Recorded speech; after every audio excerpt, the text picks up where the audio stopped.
Live from Shea Stadium in Flushing, New York, Sports Channel presents New York Mets baseball. Tonight, the Mets take on the Chicago Cubs.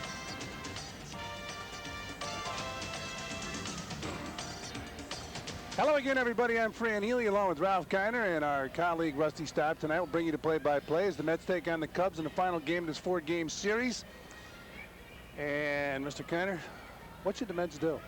Well, they should win. That's about the best way to get out of this mess, because they've lost 5 in a row and they've lost 10 of their last 12. They're 6 games behind the Pittsburgh Pirates, and a win here tonight would certainly get them in good stead for the Pittsburgh Pirates, who come in for 3 games. And Pete Shorrock finds the burden on his young shoulders tonight. Shorrock pitched a fine ball game in Los Angeles. Outstanding game. He went 6 innings against the Dodgers, gave up no earned runs. He did give up a 3-run home run after an error that really cost him, and other than that, he pitched great ball, striking out 8 in 6 innings. Showed a good changeup and a good curveball. Well, it's ironic that all the things that have been written and said about the New York Met pitching staff, that right now in a game like this, they will rely on the young left-hander to stop the Chicago Cubs. And the Chicago Cubs, their 9 players they put on the field, or their 8 regular players, can match up with just about anybody in the National League. Well, they're a strong ball club. They're last, of course, in pitching, but that's normal with Wrigley Field being factored into the picture. But at the same time, they have a good hitting lineup. They're #1 in home runs, so you got to worry about their power. They're strong down the middle.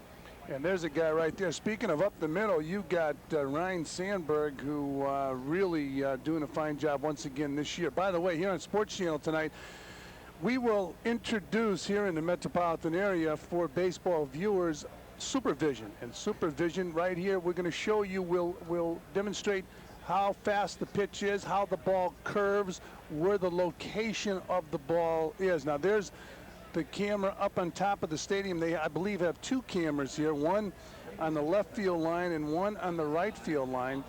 And it's a pretty complex situation. So if we're going to get into a complex discussion, we're going to bring in Ralph Kiner, but we can't bring Ralph in right now because we are going to be back. We're breaking for commercial, and when we come back, we'll go inside the game with Rusty Staub and his special guest, Frank Cashen.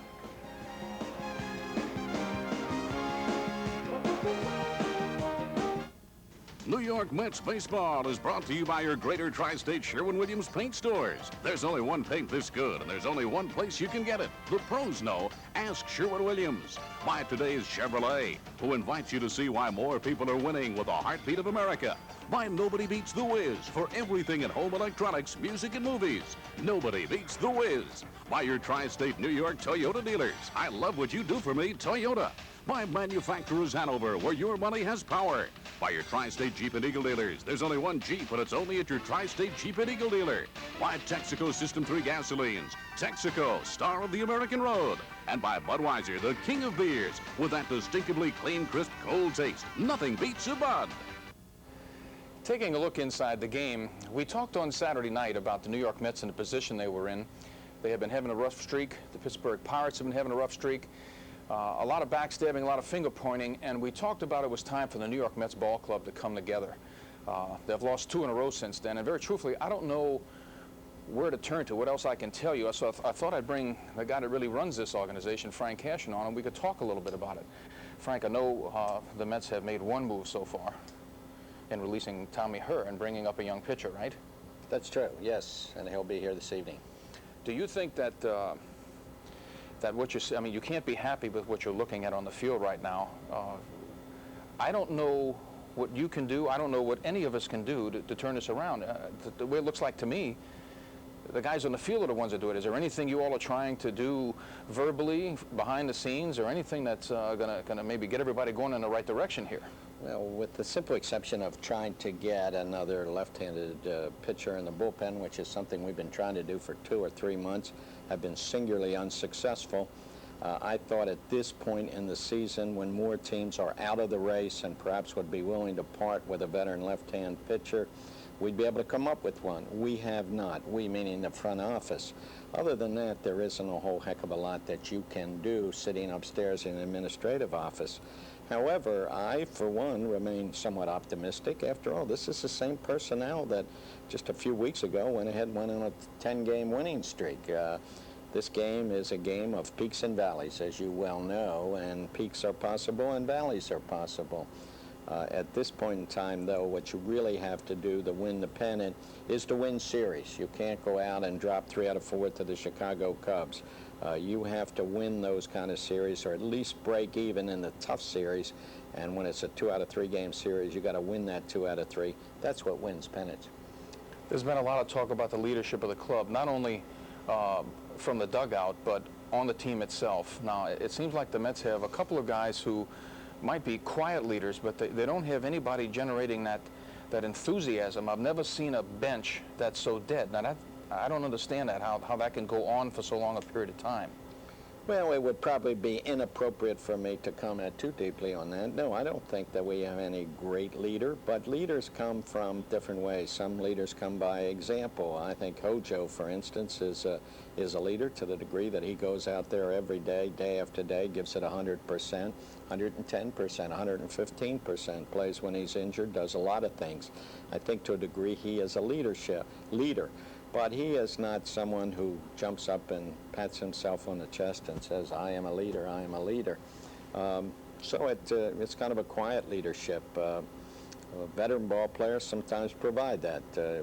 We both know that Keith Hernandez, when he was here, was a leader. Gary Carter, to a certain extent, was a leader, but so were some of the other people who were quiet leaders on the ball club. But you can't go out and buy yourself a leader. They have to be produced. They have to come from within.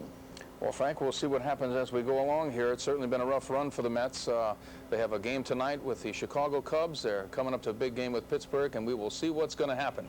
Francis, to you. Okay, Rusty, as you look at Buddy Harrelson, who's hoping things will turn around tonight for his New York Mets. And his Mets will take on the Chicago Cubs. And let's take a look at the Cubs lineup. Leading off will be Chico Walker. He'll be followed by Mark Grace and then Ryne Sandberg. The middle 3, Andre Dawson, George Bell, and Luis Salazar. And the bottom 3, Sean Dunston, Rick Wilkins, and Frank Castillo. And on the mound for the Mets, his second major league game start, Pete Shurick. His record 2-1 in the year. The 2 wins were in relief. He has no decisions against the Cubs, an earned run average of 3.89. This will be his 21st ball game. He's worked 34 2/3 innings, giving up 35 hits. The opposition hitting .259 against him. Pete Shurick on the mound for the Mets. And the defense for the New York Mets will be Magadan, Jeffries, Elster, and Johnson in the infield, left to right in the outfield. Nick Reynolds, Boston, and Sasser behind the plate. Cerrone. And the umpires in tonight's ball game: Harry Wendelstadt behind the dish, Charlie Relaford at first base, Charlie Williams at second base, and over at third base, Randy Marsh. And a new right fielder, Mackey Sasser. Of course, in his first start, Mackey doing an outstanding job. He played the outfield in the minor leagues, but has been used primarily as a catcher since joining the Mets. And Chico Walker takes up high, ball 1. Walker batting .309, 3 home runs, 22 RBIs. 5 men in the Cubs lineup on hitting streaks. Walker with one of them, a 7-game hitting streak. Takes up high, 2-0. Well, go ahead. I'm sorry, Ralph. I'm going to say Walker, Grace, Sandberg, Bell, and Salazar all have consecutive game hitting streaks. They've been producing very well. 2-0 pitch is fouled off, so it's 2-1. I thought Bill Madden had an interesting note in his column yesterday in the New York Daily News, talking about how rare it is for a hitter to have a 30-game hitting streak.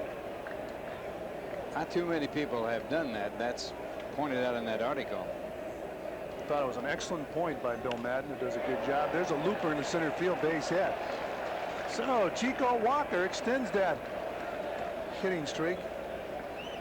Is it a hitting streak if it's an 8-game hitting streak? Well, it's the start of a hitting streak. At least you got to have 8 before you can have 9, and he now has 8. He was hitting .355 over his last 7 ball games. That's more important. In this series now, he's 7 for 16. So they've been setting the table for their power hitters. They have been tough. Well, here's a guy who was tough yesterday. 3 hits in yesterday's ball game, Mark Grace. They checked Chico Walker at first base. Grace with a 10-game hitting streak, hitting .349 over the 10 games. He's 6 for 15 in this series. So the first 2 batters have been on base now 13 times in the 4 games of this series. Cubs have the broom out. Walker makes a break. Great hit and run right there. Wow, good hitting by Mark Grace, looping a ball in the left field, and the Cubbies are coming out swinging here on the Monday night.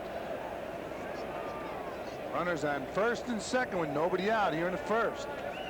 Well, the Cubs doing exactly what they have done throughout this series, getting runners on base for their power hitters and the hit and run play. McReynolds getting to that ball in a hurry to stop Walker at second, and that's a plus. But now you have to take on Ryne Sandberg, who has a 12-game hitting streak, the longest by a Cub this year. And he had 2 hits in yesterday's game. Also walked a couple times. First 3 batters in this batting order coming to this game had 18 base hits in the first 3 games of this series.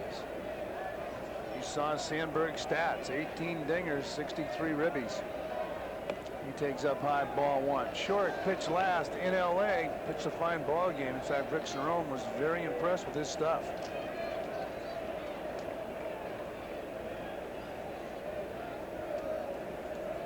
Career home runs by a second baseman. Rogers Hornsby second to Joe Morgan. Morgan with 266, and Ryne Sandberg coming on. Down low to Sandberg, 2-0. That Rogers Hornsby played for many teams. If you look at the record for second baseman in the offensive categories on the Giants, the Cardinals, he moved around. Back then, it wasn't a thing where a big star would move around. Played for the Cubs and the Braves. He was a manager for the Cubs, and there's a man who's moved a couple of times, Andre Dawson. Of course, this is the time of free agency as Sandberg takes up high, 3-0. Fans getting restless here at Shea Stadium. Their Mets are struggling, and they're letting them know about it.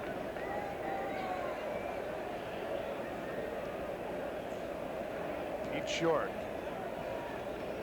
3-0 count. Did you see the runners? 3-0 count on Sandberg. He takes a strike. 3-1. Well, Sandberg is really a dangerous batter when he has a 3-1 count, 2-ball, no strike count. He is an outstanding fastball hitter, and he's smart enough to look for a pitch and take it if it's not where he wants it. He is an outstanding ball player, one of the great players playing today.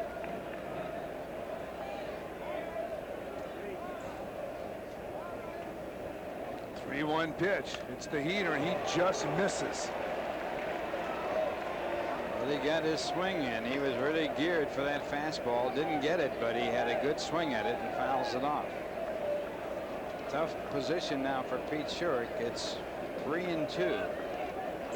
There's the cock. Oh, what a nice leg cock. Perfect position. He's got a great swing in that ball. Just a little bit behind it. Just a fraction behind it. Maybe 6 inches or more in front, and he would have hit it out of here. 3-2 pitch. Once again, fouls right below us. He has his son Justin. Talking about Ryne Sandberg, his son Justin hitting around 700 in the little leagues in Chicago.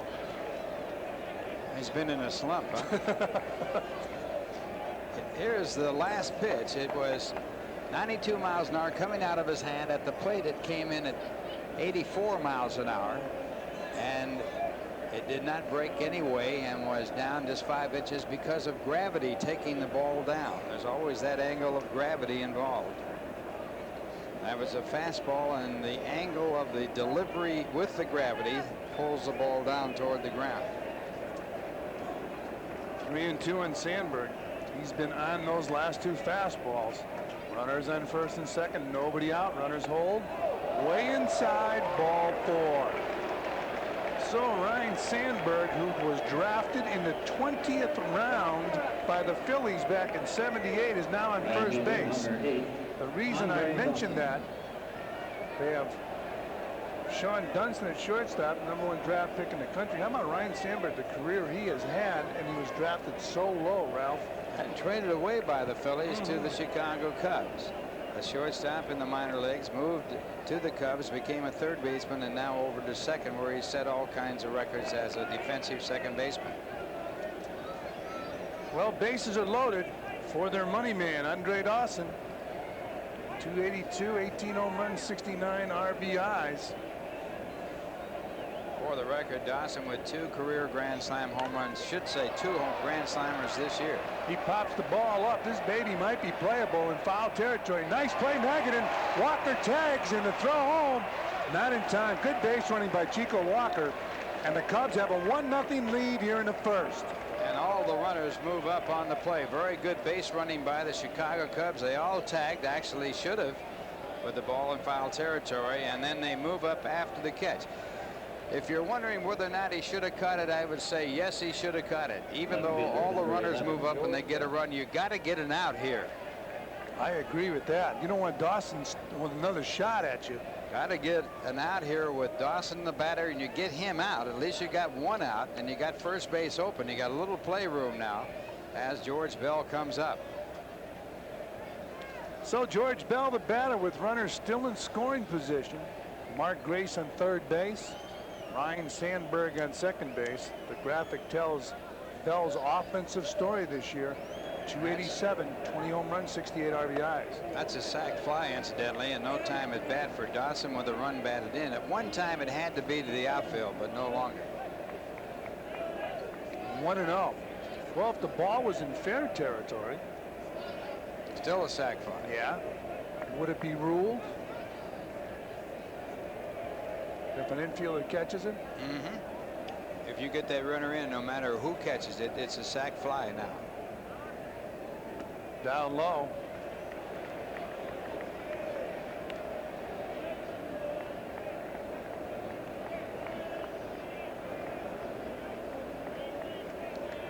All right, here's a supervision that we have set up for this game. That was a curveball. You see the break in the ball. Final speed was 67 miles an hour. It started out at 69. Make that 65 miles an hour. There's the change down low. 3-0. Do you walk Mr. Bell? Yeah, they're going to walk him. They're going to go after Luis Salazar, who has done the job for the Cubs. But George Bell is a feared hitter in baseball. Well, Bell also with a 6-game hitting streak, hitting 348. So he's walked intentionally to set up a force play at any base, and also hopefully for a double play for the Mets. It brings up Luis Salazar, who has a 7-game hitting streak. Salazar is batting .286, 9 home runs, 18 RBIs. The Pittsburgh Pirates will be in town tomorrow night. They have a 5.5-game lead in the East over the Cardinals. The Mets 6 games back, and the Chicago Cubs 10 games out. This has been the year of the streak for just about everybody in baseball. There's a strike. 0-1. Luis Salazar, and they had streakers, I believe, in Atlanta this year, didn't they? 2 of them. That's a different kind of a streak. Yeah. Somebody must have mentioned to them that, you know, this is the year of the streaker, and they took off. The 0-1 pitch. He gets jammed. How about this? Base hit, 2 RBIs. So Luis Salazar looping a ball into left field, driving in 2 more Cubs. Boy, these Cubs are red hot. They are doing the job since coming here to New York. Well, you can't do anything about that. That was a good pitch. He jammed the batter, and it was hit off the handle and just out of reach, and 2 RBIs. When you're hot, and when you're not, you're not. So Shurick in difficulty here in the first inning, and the Cubs just almost unstoppable. As you look at this swing, he did a good job on the batter, but it drops in for a base hit and 2 runs batted in. Once again, a good example of it's better to get jammed than to be way out in front. You can muscle the ball. So Salazar with all those muscles down at first base. George Bell at second base. Still only 1 out. 3-0 Cubbies. And Sean Dunston takes a strike. 0-1. Dunston batting .226, 9 home runs, 34 RBIs.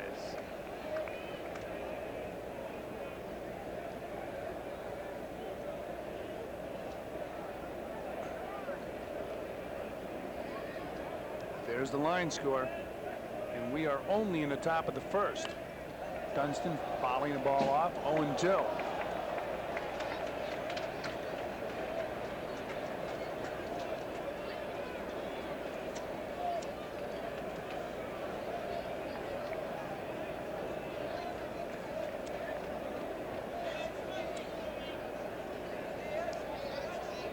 So no balls and 2 strikes in the Cubs shortstop, and he's a good one.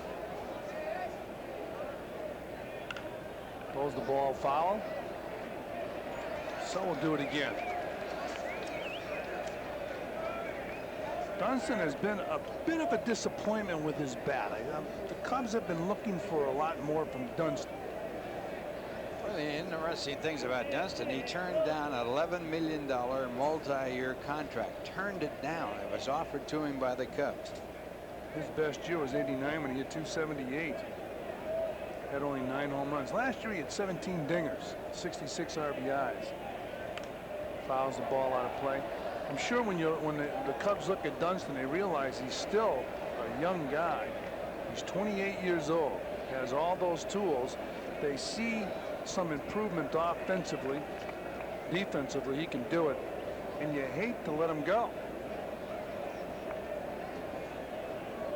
He's never really put together an outstanding year. It's always been a potential for him. #1 draft choice in the nation back in 1982 ahead of Doc Gooden. He pops his baby up, shallow center field. Here comes Boston. He's calling for it, makes the grab. 2 down. Runners retreat. You know, Ralph, it's funny, in a game of baseball, you can get a bad reputation by word of mouth that can hurt your career. You can also get a good reputation by the word potential. It can help your career early on and then ruin your career. They'll say he didn't live up to his potential. Early on, they have a lot of patience with a guy with potential. Sparky heard Howard Johnson talking bad about Howard, saying he couldn't play under pressure.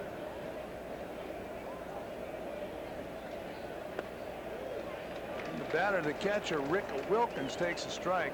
0-1. He's batting .254, 5 home runs, 18 RBIs. There's a kid, potential might be hurting him right now. There seems to be 2 schools of thought on his potential.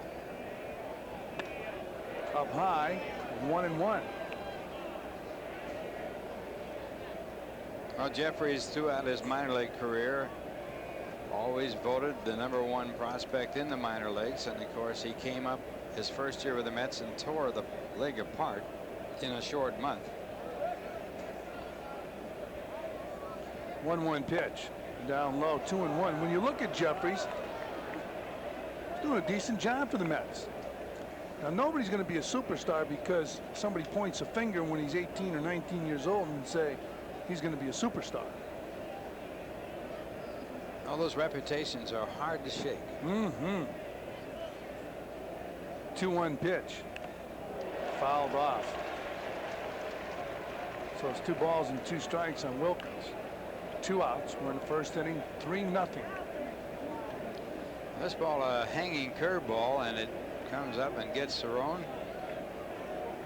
But apparently he's all right as he now puts down the signs for the next delivery. Yeah, he's used to that. That's an easy one. There are some hard foul balls to take and some easier ones. 2-2 pitch. Fly ball. Left center field. Boston going back. McReynolds going back, and he makes the catch. So that'll do it for the Cubs here in the first inning. But they pick up 3 runs. And we go to the bottom of the first. 3-0 Cubs.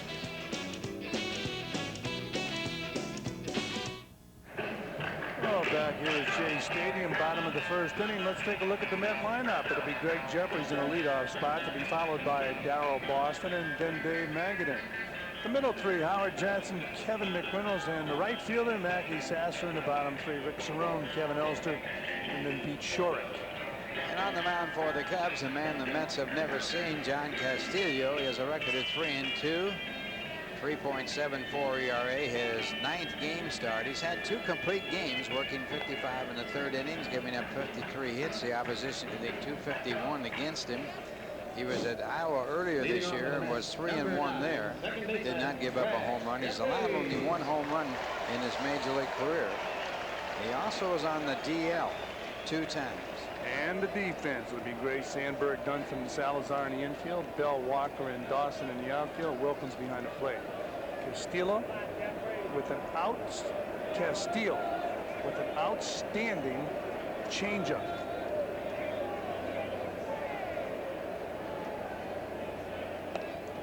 And he throws down low. Ball 1. Mets shaking up their lineup, putting Jeffries in the leadoff position. He's 4 for 13 in this series. And he hits a fly ball to left field. George Bell is there and makes the grab. Frank Castillo, if he gets ahead of the hitter, will be very tough. He's not overpowering, but he has an outstanding straight change. Center fielder number 6. 23 years old. Boston. Yeah, we'll show you that change on supervision. Show you just how slow it is. For those front foot hitters like Darryl Boston, that changeup might be a problem. But Darryl batting .230, 1 home run, 9 RBIs. There's a strike. 0-1. Boston will be followed by Dave Magadan. Boston was 0 for 2 in yesterday's game. He takes inside, 1 ball and 1 strike. Pirates are off tonight. Probably here in New York right now. Waiting to do battle tomorrow. Right down left field line. Should be extra bases for Boston. And he'll cruise to second base. He's going for 3. And he'll make it. Triple, Darryl Boston.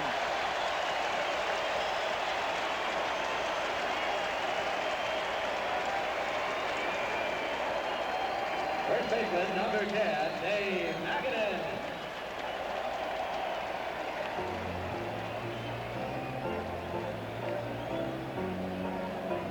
Well, Boston right here, right over the bag. It's called a fair ball as we look at it. Slice over the top of the bag. That's what it has to do, not where it hits after it passes the bag. And played out there by Bell, who's made 9 errors, not well. And Boston with his second triple of the year, and the Mets have a runner at third with 1 out. And Dave Magadan, the batter. He's batting .257, 4 home runs, 43 RBIs. He takes outside, ball 1. Now here's a guy who should handle a changeup pretty well because he has that short stride and a short stroke, and he waits a long time on the ball. Dave Magadan. Runner on third base. Mets trailing 3-zip. We're in the bottom of the first inning. Outside with the heater. 2-0. Frank Castillo. Trying to rejuvenate the Chicago Cubs.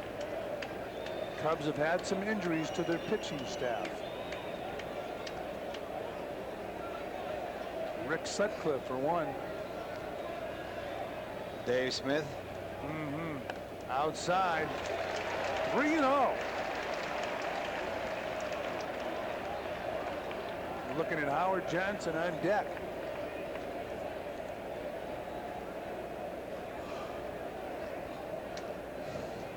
.407 over his last 8 ball games. Magadan putting together a little bit of a return to his form of last year, where he was 3rd in the National League in hitting. Ball 4. Runners on the corners for Hojo. Third baseman Howard Johnson.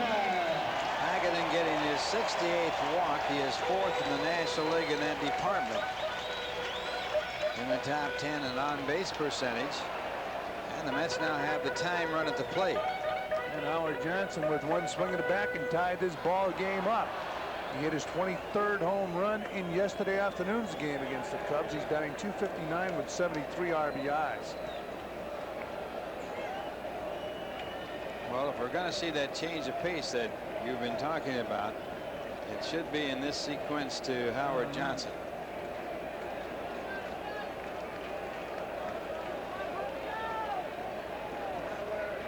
Very young battery. Steele and Wilkins up high. Ball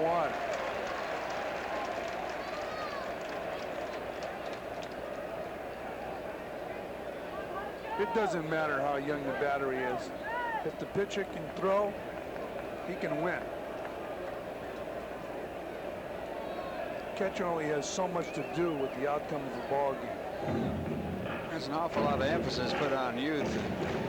It's usually on the negative side, but if you have the ability, it's only a positive. That's right. You need some experience on the field, but you don't have to have an 80-year-old man out there with experience playing baseball. You can have a young kid without, give me the talent.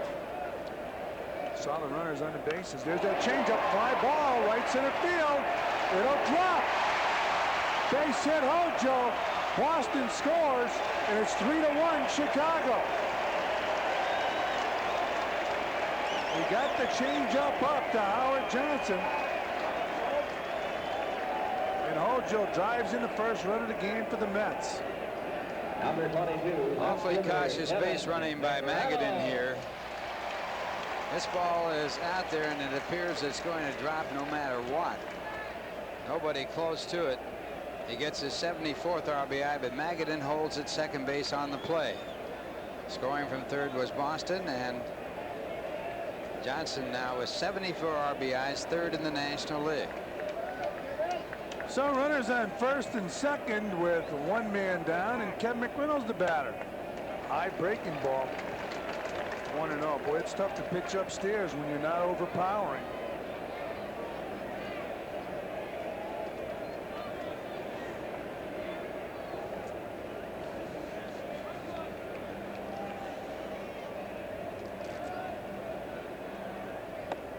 Once again, that breaking ball upstairs. 2-0.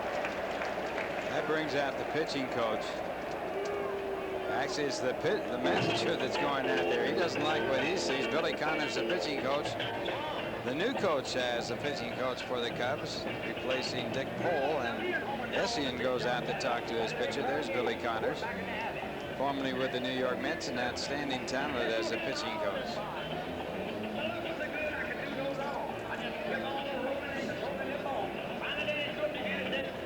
Jim Essien out talking to his young pitcher and young catcher. Jim, a major league veteran, about 12, 14 years in the big leagues. Pretty good catcher. He's been around a long time managing the minor leagues. Managed a lot of these Cub kids in the minor leagues. I asked him about Jerome Walton. I said, what happened to Jerome Walton? He said, the only thing that happened to Jerome Walton is Chico Walker.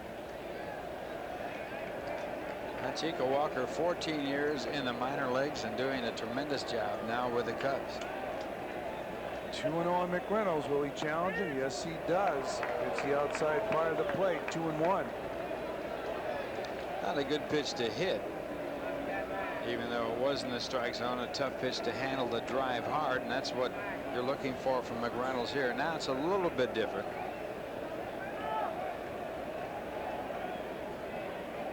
And the 2-1 pitch. Mack pops the ball up. Mark Gray's calling for it. And makes the grab. 2 down. Well, the infield fly rule in effect there. The batter automatically out. The runner's going to advance at their own risk. Then we'll leave it up to Mackey Sasser, who's playing right field tonight. His second start in the outfield for the Mets.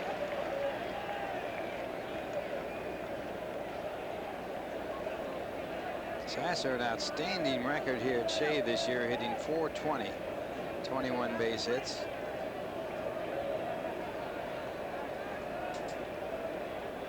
He's batting .301. First pitch is fouled back. 0-1. Can you think of a more aggressive hitter? He swings the bat every pitch like it's a hit and run. Reminds you a lot of John Kruk at the plate. Yeah, but you'd rather see a player do that. Oh, he's aggressive. He's done a good job as a starting player. He's hitting .333, 22 hits and 66 at bats. And getting a start here tonight, an infrequent start. And also it's in the outfield. Well, when he was in high school, he played shortstop, he told me. So he's played a lot of positions down low. 1-1, although he wants to catch. I asked him in the clubhouse tonight, what's on your mind when you play right field? He said, nothing. I said, what's on your mind when you're catching? He said, throwing back to the pitcher. I'll tell you, Ralph, it's a tough way to play the game. 1-1 pitch. So off the end of the bat, they're going to go to first. Dunston can throw, gets him. Nice play, Sean Dunston. And they get Mackey Sasser at first base. So the Mets strand 2. They scored 1, and on the Sherwin-Williams scoreboard, it's 3-1 Chicago.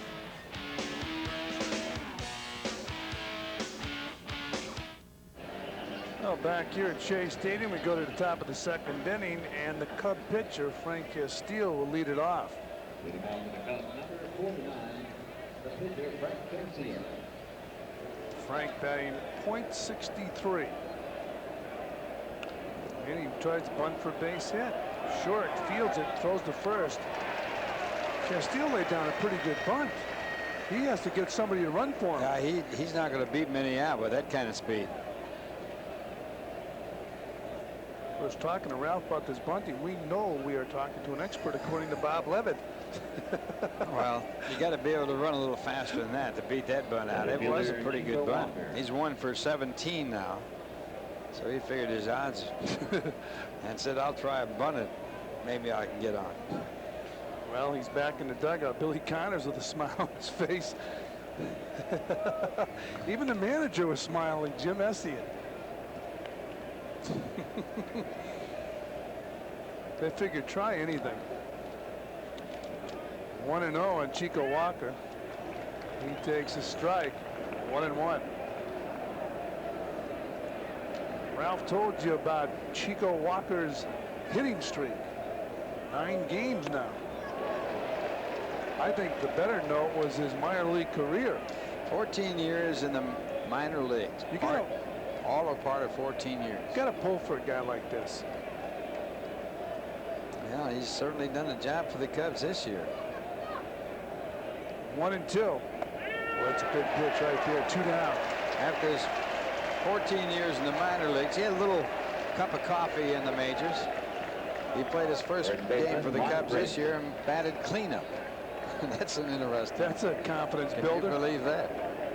Well, he took the curveball there. Look at our supervision right here. It starts out at 69 miles an hour, ends up at 67. There's the break, 11 down, 11 inches down, and 5 inches to the left. That's a scary thing, isn't it, that supervision? The umpires aren't going to like that. No, if you take a look at it long enough and you're a kid, you're going to say this game's pretty tough. 0-1 on Mark Grace.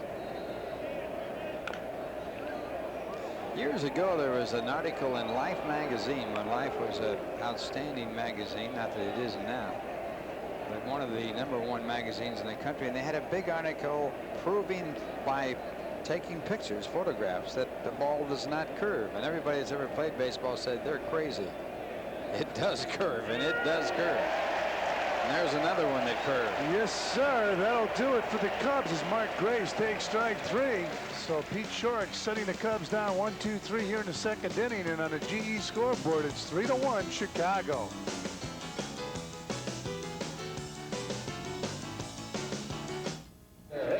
This copyrighted telecast is presented by authority of the New York Mets and is intended for the private non-commercial use of our audience. Any publication, reproduction, retransmission, or other use of the pictures, descriptions, and accounts of this game without the express written consent of the Mets, Sterling AA Enterprises, and Sports Channel is prohibited.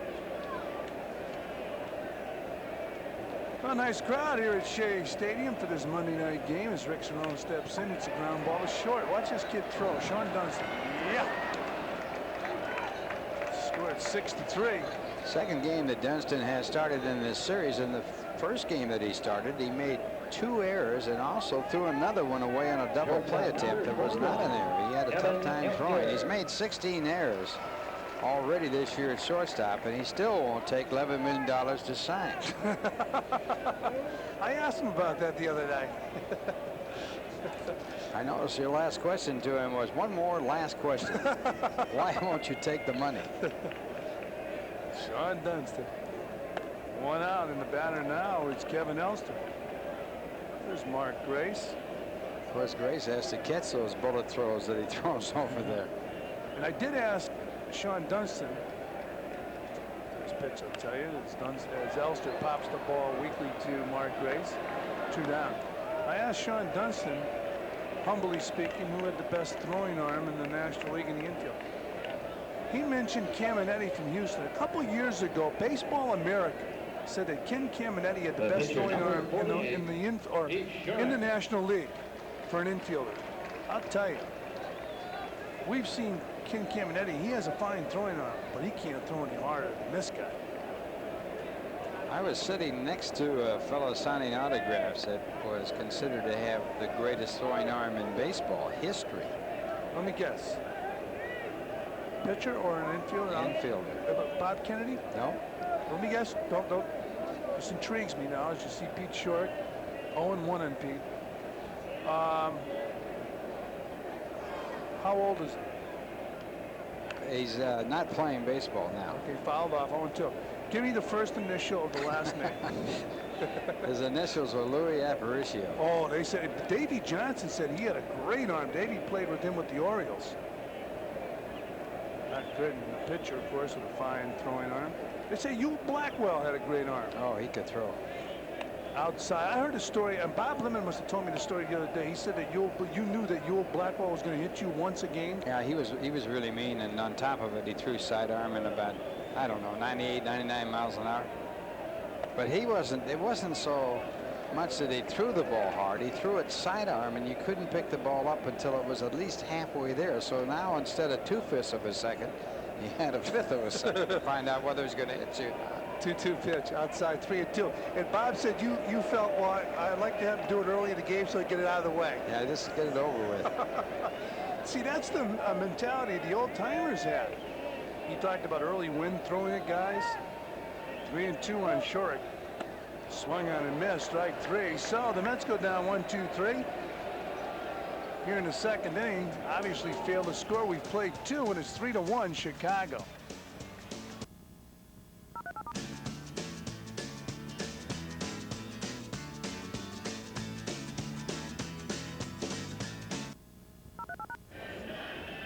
Well, back here at Shea Stadium, it's a 3-1 ball game. The Mets trailing the Cubs as we go to the top of the third inning. And the family of Budweiser beers is proud of all the friendships that they've helped make. So when they remind you to know when to say when, it's all in the name of friendship. Ryne Sandberg.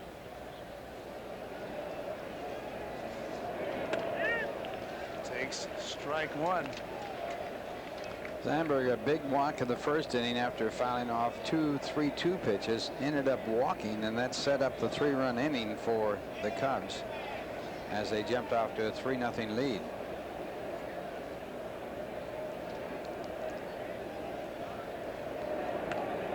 Short misses outside with the breaking ball, 1-1. And the Mets have announced that they have signed their #1 draft pick, Bobby Jones. Sounds like a golfer to me. Yeah. We'll have Bobby Jones up here for a little while here in the ball game talking to the youngster. Twice honored as the 1991 College Baseball Player of the Year, signed with the Mets. Roland Johnson signed him, the team's director of scouting. 21-year-old right-handed pitcher.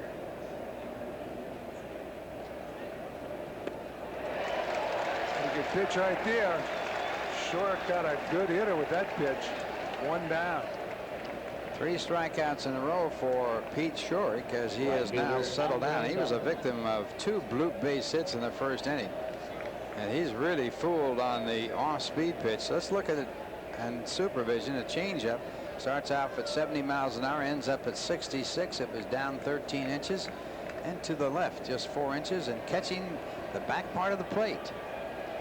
The diagram showing where the ball was. You can actually tell whether it's inside or outside or on the plate by the shadow that you see crossing there in the arc of the ball coming to the plate. Andre Dawson takes down low ball 1. Dawson needs 2 home runs to reach the 20 home run mark for the 12th time. Here's that last pitch. Dawson started off at 70 miles per hour. Ended up at 66 as he fouls this pitch back it out of play. So it's 1-1. I can't think of another right-handed hitter who has any quicker bat than Andre Dawson. I thought Eric Davis did, but we don't see it that often. See where Davis is back on the DL That's again. what I mean. The whispers are getting louder in Cincinnati about his durability. Ground ball up the middle. Nice play by Jeffries, but you got to put it in your pocket when Dawson hits it. Base hit for Andre Dawson, so he's 1 for 1. Talking about Eric Davis, the whispers were very low a few years ago that he wouldn't play sometimes with pain, and sometimes the pain was suspicious. Those whispers were coming from his own clubhouse. Now I'm sure the whispers are a lot louder in his clubhouse as you look at George Bell. He hits a rocket into left field. Well, he can hit. Well, the Mets walked him intentionally his first time up. They did pitch to him to a 3-0 count and then walked him. Now he extends his hitting streak to 7 straight games, 7 hits and 24 at bats.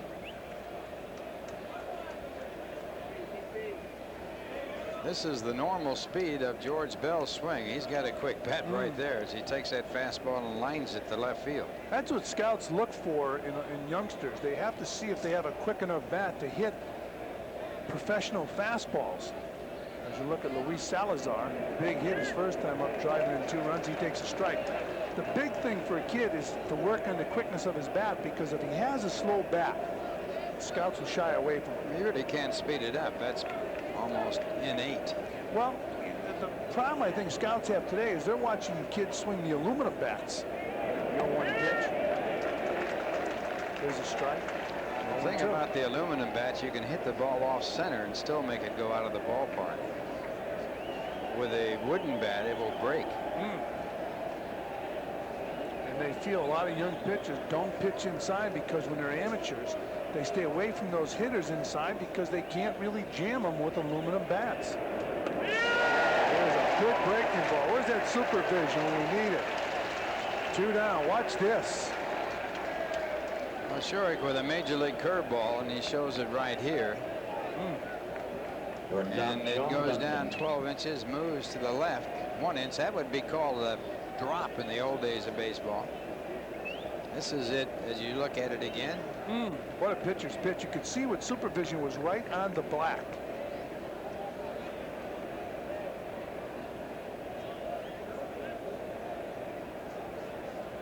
So Luis Salazar said, I want to take a look at that supervision, find out where that pitch was.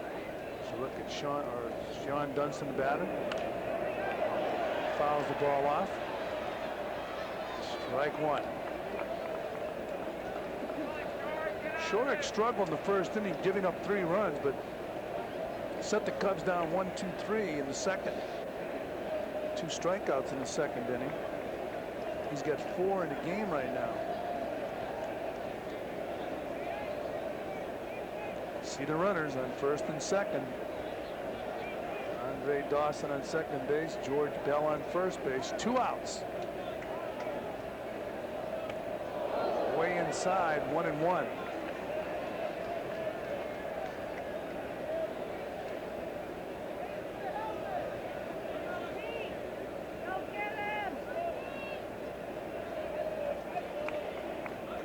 I wonder where Sean Dunston will be playing next year.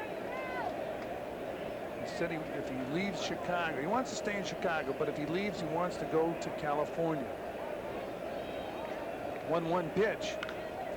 High fly ball, left field.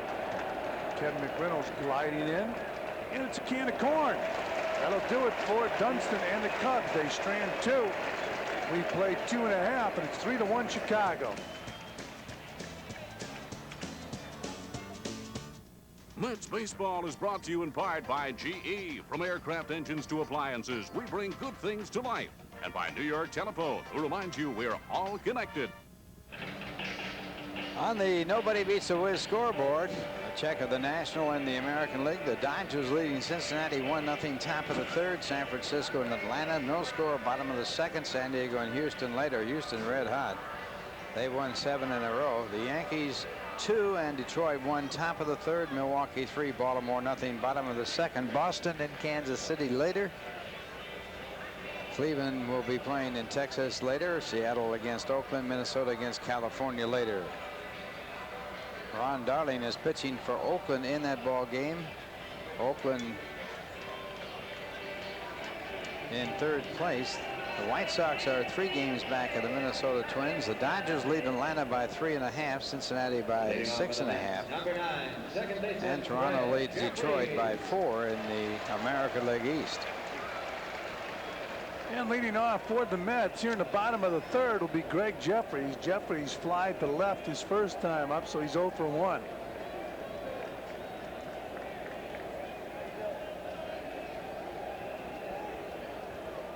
Jeffries back in that leadoff spot again. Outside, ball 1. He's hit all of his 8 home runs as a left-hand batter this year, and 37 of his 48 career home runs. 27 of his 41 career home runs have been hit left-handed. Well, left-handed, he flies to center field here. Chico Walker making the grab. 1 down. He also has 38 of his RBIs left from the left side of the plate. If you had to do over, Ralph, even with your storied career as far as home runs were concerned, would you ever fool around with switch hitting? I tried to get my 2 boys to switch hit. They wouldn't do it. I think it's a tremendous advantage. Even with your success, would you have given it some thought? Under today's conditions, I think I would. It's an interesting point, especially with your career, as Darryl Boston takes the strike 0-1. Oddly enough, when I played a lot of fast pitch softball, which they played in California, I hit left-handed because that was a game that you had to run and beat the ball out. And I did hit a lot. I hit probably more left-handed than right-handed, but in hardball, I always hit right-handed. You know, you said you talked to both of your sons about being switch hitters. It's funny because in that I mentioned on a Sports Channel telecast before, on a Halls of Fame show about the Hall of Famers, everybody had somebody that led him to baseball. Darryl Boston hits a rope in the right field, base hit. So Boston picking up his 2nd hit of the ball game. When I was growing up, there were very few switch hitters. Frankie Frisch was one with the St. Louis Cardinals. I'm talking about the 30s, late 30s. Augie Garland of the Cubs was a switch hitter, but there weren't many switch hitters. Frankie Frisch. Who would have been the first? I wonder who was the first switch hitter. I really don't know. I imagine it goes way back, but What do you think the manager's reaction was when the guy did that? well, Casey Stengel got 4 hits batting left-handed and went over to the other side and started to hit right-handed, and they said get back on the left side. Dave Magadan walked his first time up, takes a strike, 0-1. Talked about the curveball before. Candy Cummings was the inventor, founder, whatever you want to say, of the curveball. Who was the first one to throw a slider? Who was the first one to throw a knuckleball? Well, the first one to throw a slider was a guy trying to throw a curveball and couldn't throw it because a curveball, a slider is really a nickel curve. That's what most of the old-timers would call it, just a nickel curve, a nothing pitch. And what they call today a slider is really a slurve. It's kind of a half curveball, half slider. The real good slider pitchers are really tough to hit. Claude Passeau had a great slider back in the 30s. 0-1 on Dave Magadan. There's that changeup. I'll tell you who had a great slider, and he didn't really get a chance to show much of it in the major leagues. Satchel Paige. He had a fantastic slider. Wow, and he was known for his fastball. Fastball and slider. Look at this changeup on the Supervision that we have hooked up for you here today. 71 miles an hour. The ball comes to the plate, ends up at 68. Ball never got started fast and stayed right about the same speed. There's that changeup again. Magadan fouling it off. On the change of pace, it's not the speed of the ball, it's the fact that the motion looks like a fastball. You think it's a fastball because of the motion of the pitcher. So you start your move, and you start it too early, and the ball doesn't get there quite as fast. Different ways to throw that changeup. George Bamberger, who managed the Mets, really taught the changeup very well when he was the pitching coach with the Orioles.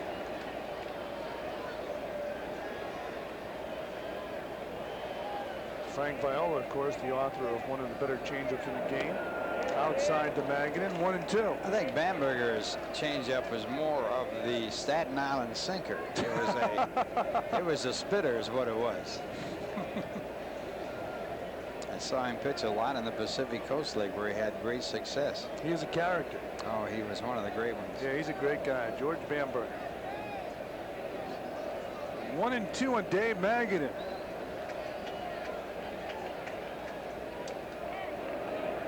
Check Boston. I remember when George was managing the Mets, we did a preview show for Sports Channel on the Mets, and George was our featured guest. Danny Regan, who directs the Met games, was producing the show. We were out in the boat. George's boat. Yeah, I told you it was a Staten Island sinker. Yes.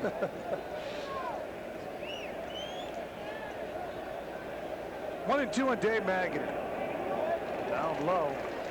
2-2.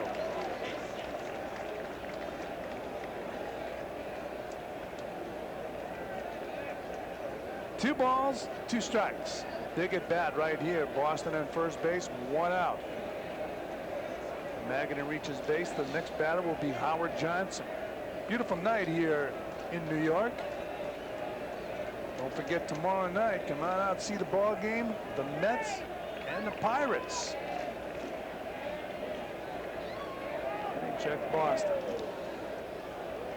The set position for the pitcher John Castillo, an odd one, and actually not a good one, because he takes an extra move as he goes over to first base after setting up in a strong throwing position. He also makes another move in there that takes some extra time. And the 2-2 pitch outside. There goes Boston. Oh boy, what a throw. What a throw. I'm telling you, that's an excellent throw by Wilkins. He now has caught 18 of 48 trying to steal, and he really gunned that down. It was no contest.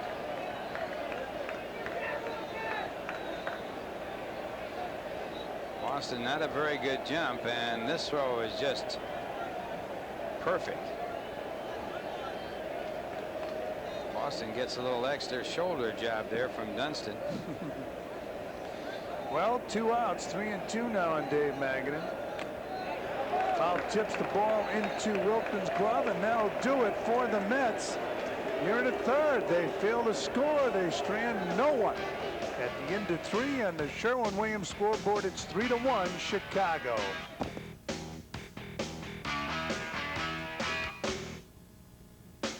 This week on Sports Channel, time is running out on the Mets. Can they take 2 from slugger Bobby Bonilla and first place Pittsburgh? The Mets tangle with the Pirates. Live Wednesday at 7:30 and Thursday at 1:30 on Sports Channel. Oh, Rick Wilkins steps in, takes ball 1 from Pete Short. And that's not Legrand Orange, but here he is. Thanks, Francis. Wilkins, a high pop-up, short, shallow center, and Elster's there for the first out. Short getting it together since struggling in the first inning. You know, talk about pitchers. I was looking at the Armatron leaders here at Shea Stadium, and in the pitching department, Dennis Martinez leading with an ERA of 2.10, and he's got 11 wins. Shurik ready. Ball fouled straight back by Frank Castillo. Ramon Martinez and Tom Glavine leading the league with 14 each. John Smiley with 13, along with Bruce Hurst. How about young Steve Avery with 12? Doing a fine job in Atlanta. Steele takes a good breaking ball, strike 2. Cubs have been leading the National League off and on in home runs. They are presently in the lead with 107. Little defensive swing gets a little piece of it. Could forget the great at bat that Pete Shurik had against Ramon Martinez of the Dodgers. Fouled off about 9 balls and then lined a single up the middle. No such luck for Castillo. He will take that long walk back to the dugout. Strikeout number 5 for Pete Shurik. Well, Castillo tried to bunt the ball last time up. Here's that last pitch on our supervision. You can see when it left his hand 69 miles an hour and landed at the plate at 65 and went down 13 inches. Chico Walker waiting. He is 1 for 2. Strike 1. Boy, the umpires have to be on their best behavior tonight with supervision in the ballpark. Well, they have one of the best umpires in all of baseball behind the plate tonight, Harry Wendelstedt. Breaking ball, chopper. Shurik has it. It'll be a nice, quick, easy inning for the young Met pitcher. So after 3.5 innings, it's the Cubs 3 and the Mets 1. We'll be back.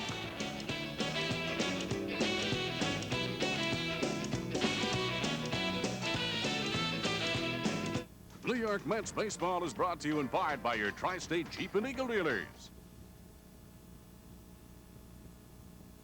continues, keep up with all the action with the 1991 New York Mets revised yearbook. It's filled with over 400 color photos, includes inside tips on the team, and features some of the Mets' newest players like Tim Burke and Gary Templeton.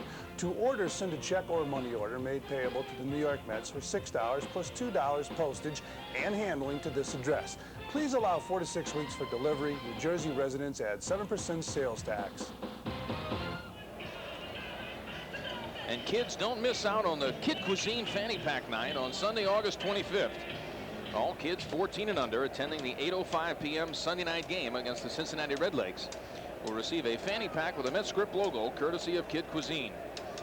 Call Ticketmaster at 718-507-0303 to charge tickets by phone, or call 718-507-TIXX for more information. Leading off for the Mets, third baseman, number 20, Howard Johnson. They're cheering. They're having a good day at Shea. She's saying, get some runs, guys. How about those earrings? She's ready. Pretty young lady, proud dad. Here's a little shot of the Mets fanny pack that'll be given away. Should get one of those, Fran. I'm looking forward to it. Castillo to Howard Johnson. Ball one.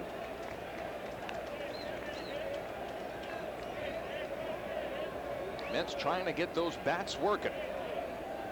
9th in the league in hitting, tied with the Houston Astros. I think if you would have said in the month of August that the Houston Astros would be hitting as high as the New York Mets, people would have been very surprised. It's been a up and down year with the wood, the ash as it is called. There's a swing and a miss by Howard Johnson. 2 balls, 1 strike. Who calls it that? Well, that's what it's made out of. Ash. They call it that down in New Orleans? Call it all over the big leagues. I mean, that's what did you ever know that? They never let me dress in the same locker room with the rest of the players. We'll work on that. Line drive. Howard Johnson waits on that off-speed pitch. Ropes a single to right field. So the Mets have a leadoff runner in the bottom of the 4th inning. Left fielder, Kevin McReynolds. They'll bring up Big Mac.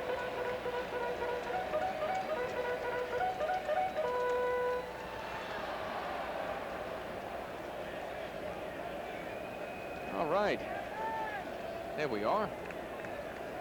And behind us, Bobby Jones, #1 draft pick for the Mets. Next to him, Roland Hi, Bob. Johnson. Hi, Roland. How you doing? Congratulations, son. #1 draft pick of the New York Mets.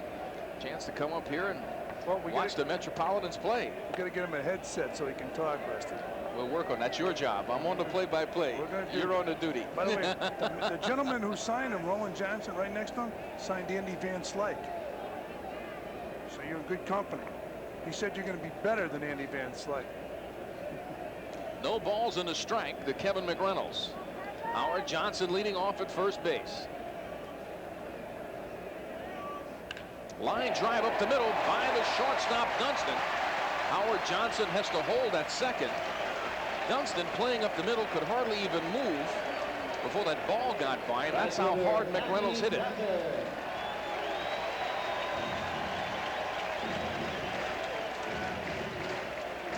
Well, Bobby, congratulations. Must feel pretty good to have everything behind you and ready to play pro ball. Very good. You know, I'm just happy to be part of this organization. I'm looking forward to starting off my career here.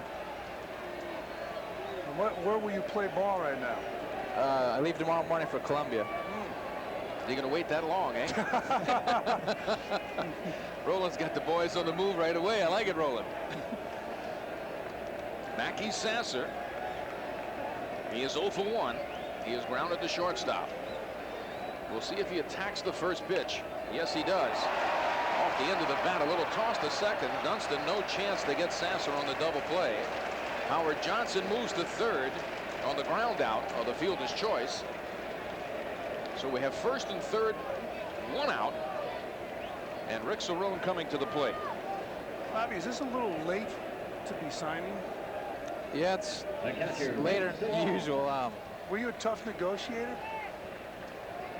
Well, it kind of went that way. You know, we didn't really come to terms that we both agreed upon, and you know, finally, you know, we had to give in somewhere, and we both kindly did. And you know, I think it's about the right time. Will you play winter ball? Depending on how my arm feels, you know, I threw a lot of innings last year, and you know, we just got to take it a day at a time and get down there and see what happens.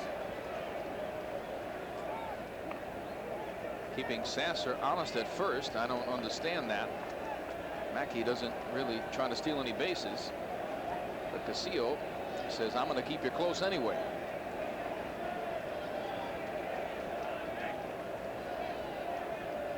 Cerrone takes a slider, strike one. It's been a big year for you, leading your team to the College World Series in Omaha. Yeah, I was very proud of our team. Had an outstanding year, and I felt like I was, you know, I pitched to the best of my ability that year, so I was happy with it. Here's a guy, Rick Cerrone, was a star in the College World Series when he was at Seton Hall. Oh. Breaking ball, loop to right, charging hard as Dawson. No chance for the Howard Johnson to score. That ball was so shallow in the great arm of Andre Dawson. They say he doesn't throw as good as he used to, but you'd never know it by the one he just threw in there.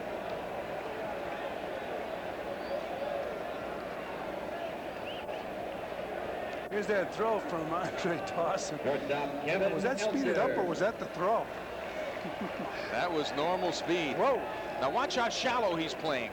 He's playing the opposite outfield. And he's very quick, but then we talk about the quickness of his body swinging a bat. How about the way he threw that ball? We talked many times about playing that opposite field a little shallower. That's what Andre Dawson did there. Had someone been playing too deep, that ball could have fallen in. That was an easy play for Dawson. Brings up Elster with 2 down. Men still on first and third. Castillo trying to work out of a jam. Fly ball center field. Plenty room for Chico Walker. And he has it for the 3rd out. Bobby, we want to wish you all success. All right, go get him. Roland, nice job. Bring another great arm into the organization. They need it. All right, there's never enough pitching in baseball. There's no doubt about that.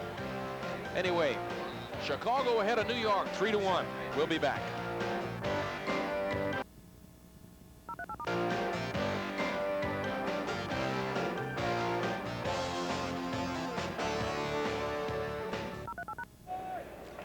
Mark Grace to face Pete Jurek. Top of the 5th inning. Mets trailing by 2. Another good breaking ball by Jurek. He got Mark Grace striking him out, taking one of those breaking balls last time up.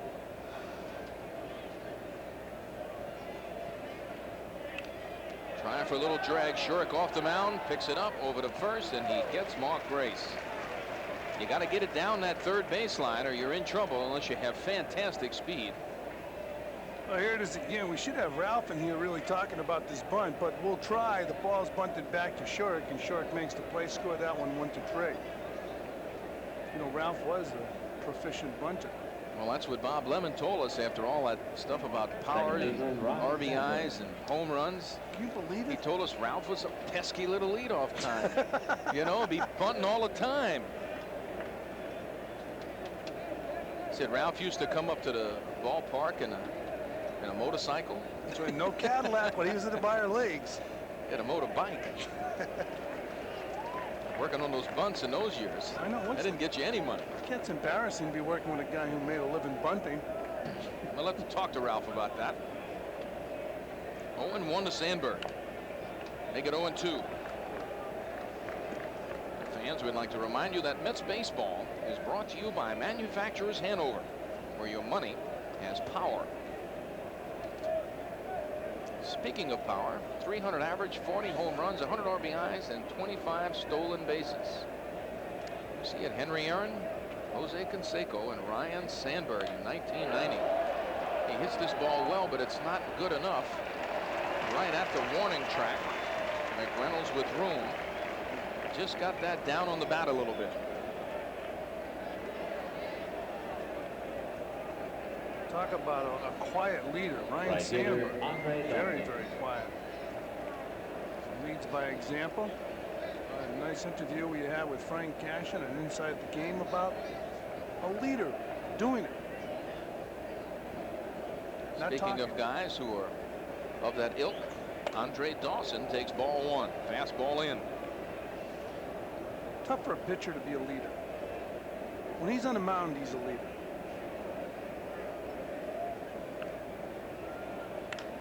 Fly ball deep to left field. Deep to left field.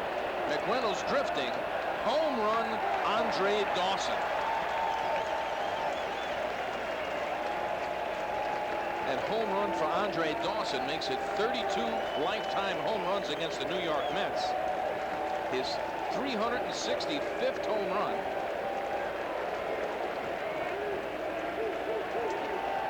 That puts him closer to Mr. Kiner. Mr. Kiner right now. This guy never bunted though. This guy did bunt. He was a good bunter. I'll tell you what. We're going to watch his bat. Tell me this bat's not quick. And his body movement is so quick. George Bell takes a ball.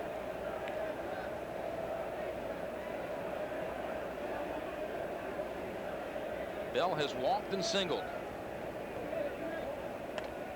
Off-speed pitch outside. Watch this swing. It's normal speed. That body turned the heart. Shoo. Quick bat. Gets How did that go? Shoo. Shoo. I'm telling you. You gotta love it. Is that one of those things they do up in Massachusetts there? No. Shoo. Just something I adjusted to right off the top of my head. If you didn't like it, I could tell. Did you get on me about Gree-Gree, which is a legitimate word? That wasn't a Gree-Gree. 4 home runs to tie Ralph Kiner. Hard ground ball. Nice pickup. Backhand by Howard Johnson, and he gets George Bell. But Shurek gives up a big fly to Andre Dawson. And on the Toyota scoreboard, it is the Cubs 4 and the Mets 1.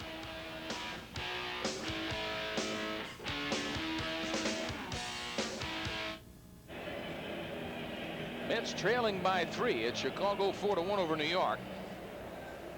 We're in the bottom of the 5th inning. Pete Shurek will come to the plate.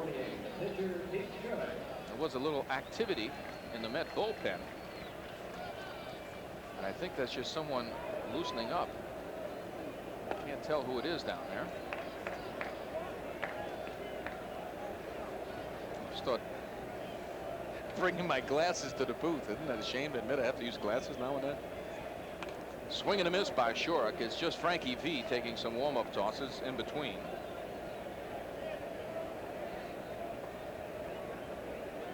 I didn't think I recognized that as a relief pitcher. Breaking ball. Castillo says, if you're going to throw him to us, I'm going to throw him to you. 1 ball, 2 strikes.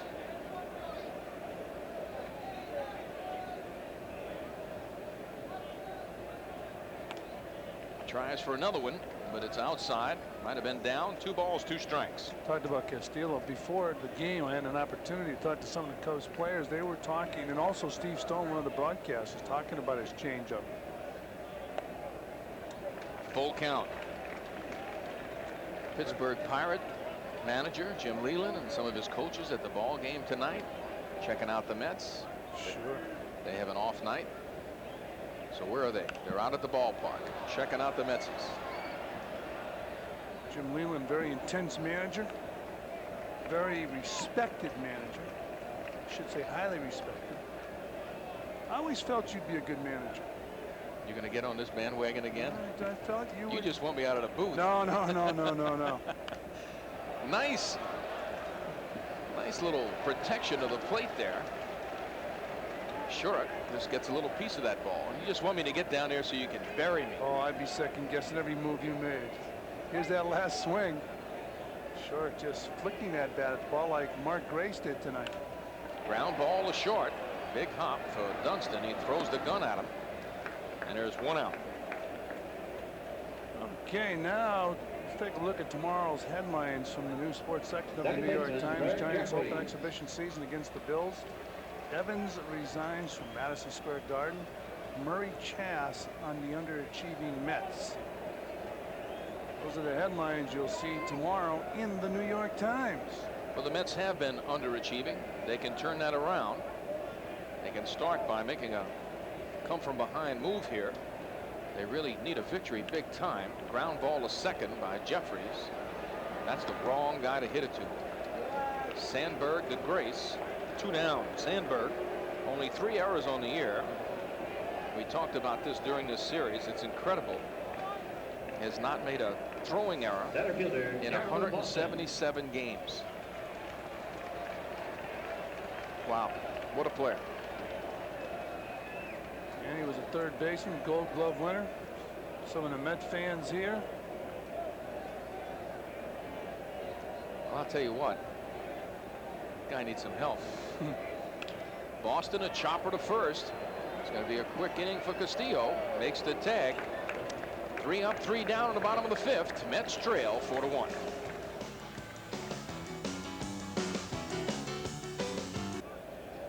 Back at Shea, a nice off-speed pitch gets a strike on Salazar.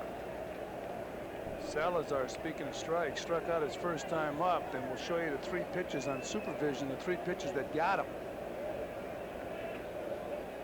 Shirk coming in. Strike 2. Shirk with a good curveball right there, and they're similar to that pitch. You're going to see it in a moment. 0-2. Ground ball foul. Here it is now. Take a look at those 3 pitches last time up. Salazar had a look at. There's 1, 2. Has to be in the box for a strike. All 3 of them were strikes. It'd be tough to hit one of those if you were throwing at the same time. Again, a ball pulled foul. Shurek, after throwing all those breaking balls, coming in hard with the fastball. You got to do that. Well, he has good stuff. Left-hander has to pitch those right-handers inside. He's got to do it with some regularity. Of course, that's for any pitcher. Just shook off Cerrone. Off-speed pitch. Looped fly ball right at McReynolds. 1 down.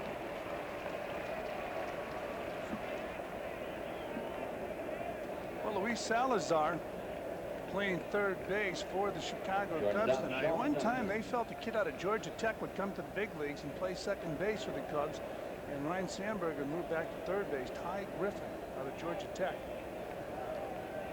Here's this last pitch to Salazar. How about 74 miles per hour when it left his hand and ended up at 66, down 6 and to the right 6. Sean Dunston shortened up the bunt. Take strike 1. The Cubbies pull this game out. They will be at 500 again. Line shot backhanded by Jeffries. Can he make the play? No, he can't. The speed of Dunston would have beaten that ball out. Jeffries making a fine backhand play. Almost a great play. Want to see some good speed. Here's a nice play by Jeffries. Ball really taking off and hit the ground. Now look at the throw and watch Dunston. I was talking to Dunston the other night prior to the post-game show, and he said he didn't think he was that fast going down a baseline. He can fly. Yes, he can. Thank you. Nice effort by Jeffries.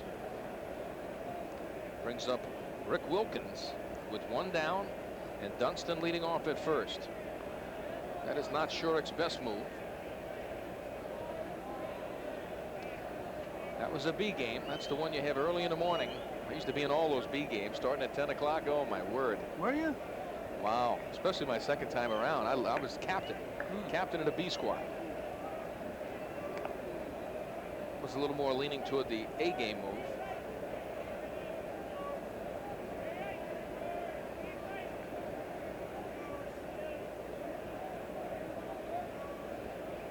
Dunston, a decent lead, not a great lead. Not going. Ground ball, base hit in the hole. Sasser charging hard. Dunston's going to third. The throw by Sasser is over the cutoff man. And I'm surprised, and the Mets are very happy that Rick Wilkins did not go to second on that throw. In my opinion, he couldn't go to second because Sasser has such a strong throwing arm, even though he overthrew the cutoff man. Wilkins, with, I guess, catcher's type speed, decided to hang on at first base because this ball gets to third base in a hurry. Not fast enough to get the runner, Sean Dunston, but Howard Johnson was ready to throw that ball to second base. He's being talked to right now by Jose Martinez. Martinez telling him, they throw that ball that high, pal, you got to be going. If he goes on that, they get him at second base. I disagree. Oh, forget it. Disagree totally. Forget it. Now they have a pitcher, Castillo, coming up. He's now talking to Chuck Cartier. They're having a long conversation. Could have planned dinner for the next week as long as they were talking to each other. He's got to get that run across from third base. They're going to play for the bunt. Mets playing in at first and second. This could be just a regular sacrifice with Dunston at third. Good move. Shorrock just tossing over to first. Essien likes to do some wild and crazy things. You just never know. Cartier at third base had a word to say to Sean Dunston. Good bunt out in front of home plate. Cerrone has it. Dunston's going to score. That's a great play by Dunston. Outstanding play. We've talked about this play a lot of times in baseball. There's the play right there. Short bunt in front of home plate. Nobody's covering at third base, so the guy, if he's a good base runner, can move up the line, and there's no chance to get him when the play is made to first. Great play right here. Rick Cerrone coming out, really trying to get the runner at first base. Is not able to take a look at the runner at third base. Catcher's got to get the ball. He's got one thing on his mind. Now here comes Rick Cerrone out, and Cerrone throwing to first base. And you really can't check the runner. Well, he had plenty of time, but here it is again. Ball bunted out in front of the plate. Rick looked at the runner, initially looked at the runner, threw to first, and then Dunston with that great speed scored. So that'll be a sacrifice and an RBI. I guess they could call that an RBI. I don't know any other way they can do it. It's got to be an RBI on the play. Great base running by Sean Dunston. And real good speed. Chico Walker waiting. Rick Wilkins at second. You know, on that bunted ball, you could see Howard Johnson look at Dunston. You saw Rick Cerrone look at Dunston. When he picked up the ball and threw to first, Dunston scored.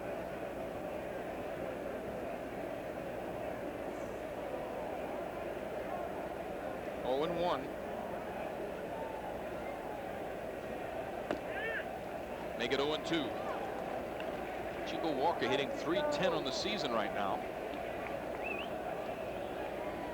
You like to see plays like that in the game. Heads up, base running, stealing a run for a ball club.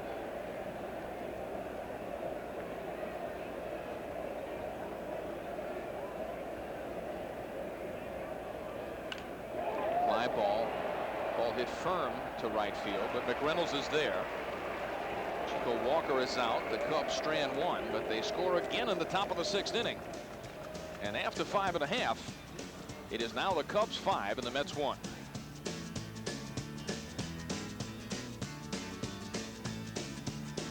Mets baseball is brought to you in part by the New York Times. Read Joe Sexton's coverage of the Mets only in the New York Times. And by GE. From satellites to medical systems, we bring good things to life.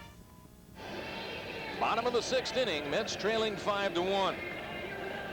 Dave Magadan, Howard Johnson, and Kevin McReynolds will come up to face Frank Castillo, who has done a fine job. He gave up a run in the bottom of the 1st inning to the Mets.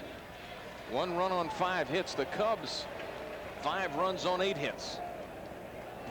Cubbies trying to sweep this 4-game series. The Mets went into Chicago on the road last time and did the same thing to the Cubs. The difference was it was a 3-game series. Magadan fouls it out of play, strike 1. Been something about these two clubs beating each other in their own ballpark.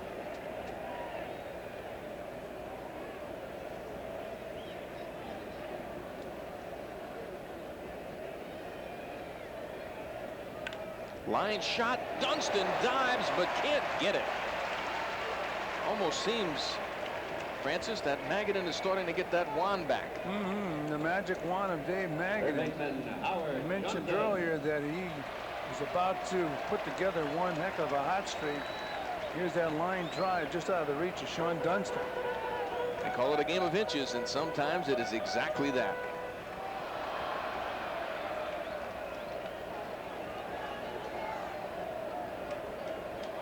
This is the only game between Eastern Division teams tonight. Chicago at New York. Dodgers trailing Cincinnati 6-3. It's a big game for Cincinnati. That whole series is going to have a lot to do with where they're hitting this year. Howard Johnson takes a ball. Mets trailing by 4. They need base runners. They also need some runs.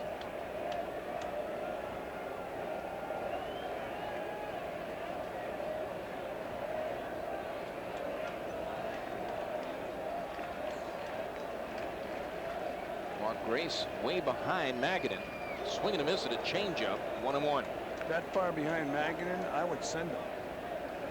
Down by 4. You're still going to show him some respect. Not with Howard Johnson hitting right now. I would. He's not that slow. I'd get him in the scoring position. The trouble the Mets have been having scoring runs.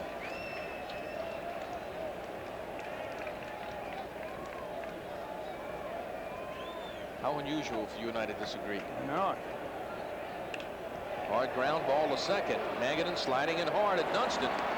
But Dunston gets that gun going, and he gets a double play on Howard Johnson, who was flying down the line. I'd love to get a time on Howard Johnson going down to first base.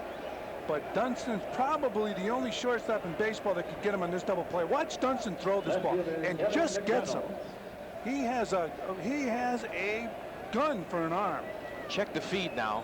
Great second baseman. Okay, Sandberg, now look at this. Normal speed. I'm telling you, and Howard Johnson, if we had him all the way from home to first, he's got to be one of the fastest in the game from the left side. McReynolds takes a strike. You come out to the ballpark and watch Howard Johnson go from second to home on an outfield single, in the power as he's sliding into play. If there's a collision, someone's going to get killed. Popped up to the infield. They let the catcher Wilkins take it. It's not what's supposed to go down there, but it worked. So the Mets did get a base hit, but they're out within 3. In the bottom of the 6th inning, they trail 5-1.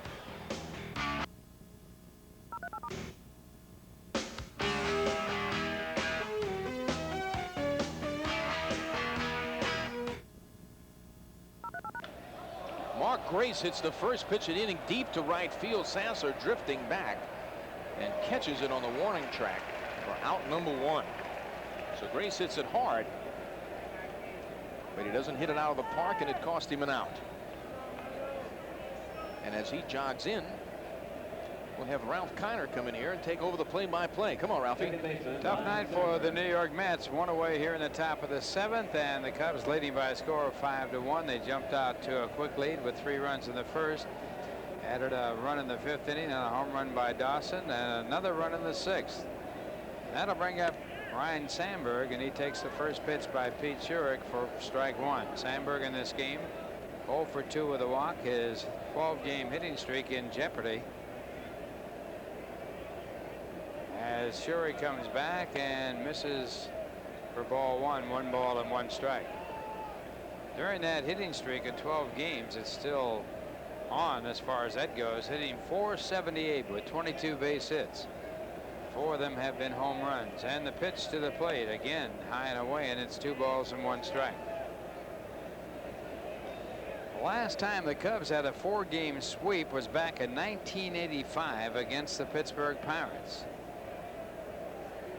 And working on a 4-game sweep of the Mets, and that's ball 3, 3-1. The last time that the Cubs swept the Mets was at Wrigley Field in 1984, and the last time that the Cubs have had a sweep on the road, 1977 in Montreal, and the last time at Shea Stadium, 1965. That's a 4-game sweep. 4-game sweep. 3-2 the count. So the last time the Cubs have swept the Mets here at Shea Stadium all the way back to 1965. And there's a good curveball, but Sandberg gets the call, and he gets another walk, his 2nd of the ball game. And And that will bring up Andre Dawson, who has had 2 for 2. One of them a home run. Right fielder Andre Dawson. Is that pitch on supervision? Looks like it's in the strike zone there, Ralph. No doubt about it. And you can't fool those cameras. There's the pitch. Oh, that ball looked like a strike without the camera. But it's called a ball by Wendelstedt. And Dawson swings and fouls off the first pitch.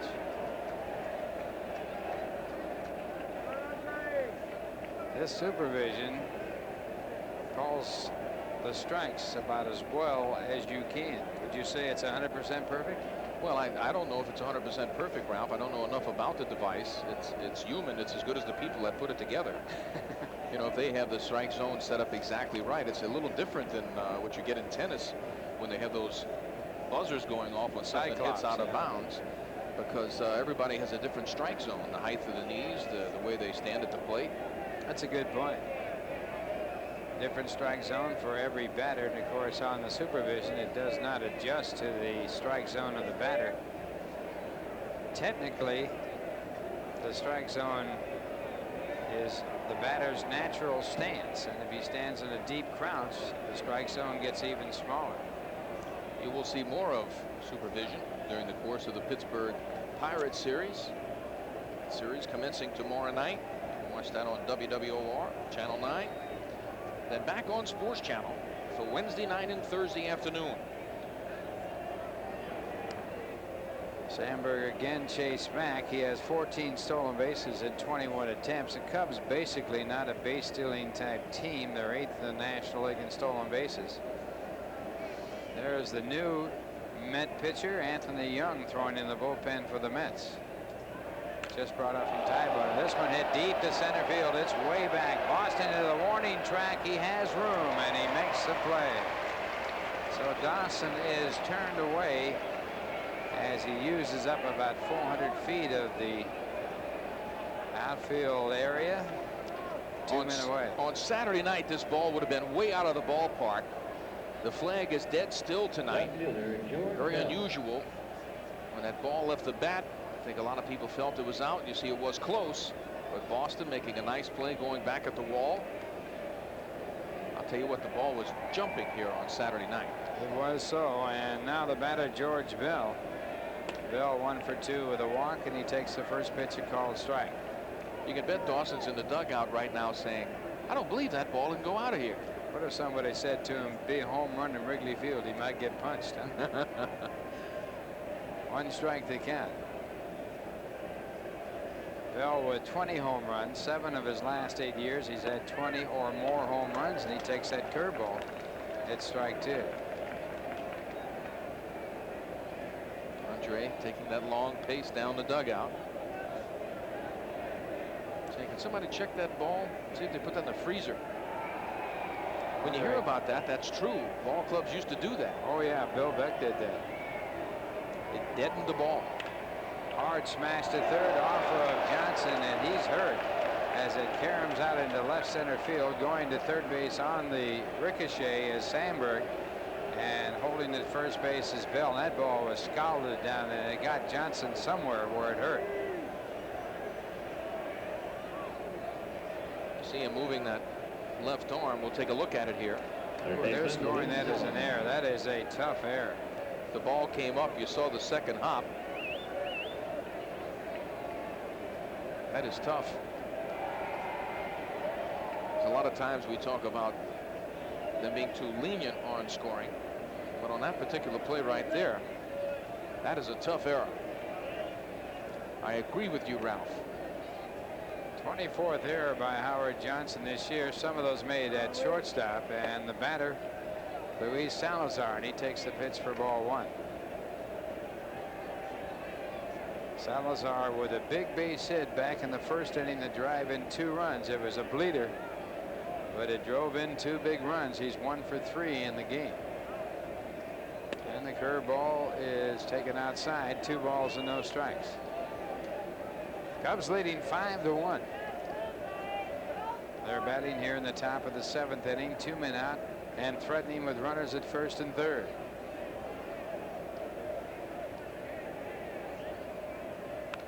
It's an off-speed pitch and a good changeup in a good spot. 2 balls and 1 strike. Shark giving up 3 runs in the first inning, both times out. It's a shame because he seems to really have settled down again and pitched well. You know, there's been a run in the 5th and a run in the 6th. He's looked good. And the fastball is lined to center field. The Cubs get another. Sandberg scores from third. The run is unearned.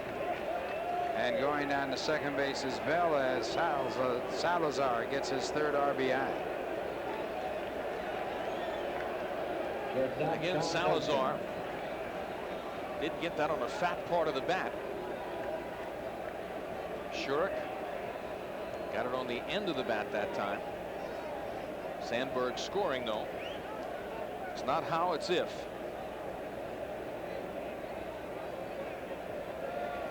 Checking out the supervision, it was an 85-mile-an-hour fastball that was hit, and it was right down the middle. And coming out to talk to the home plate umpire is Mel Stoudemire, and Wendelstedt going to the lineup card. Second time that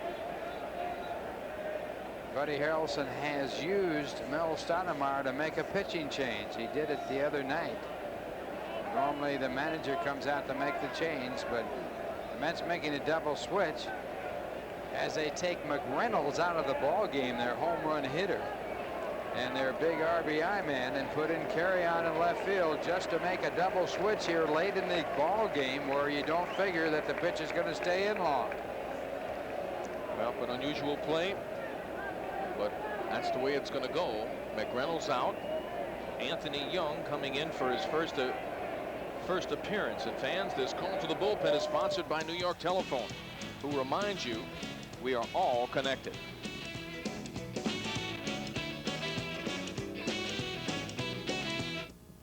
Well, just joining the ball club, Anthony Young, and he is in the game as he has arrived from Tidewater. You see his record in Tidewater, 5-9, a 3.79 earned run average. He was a starter. In 145 innings pitched, he gave up 158 hits, walked 59, and struck out 84.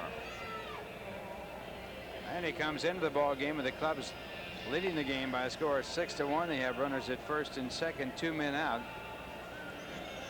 Young, born in Houston, Texas. 25 years of age. He lives in Houston. He graduated from high school there in Houston, won 9 letters as a baseball, basketball, and football star. Had a scholarship to the University of Houston as a defensive back. He played in the Cotton Bowl against Doug Flutie, the Heisman Trophy winner that year in 1989.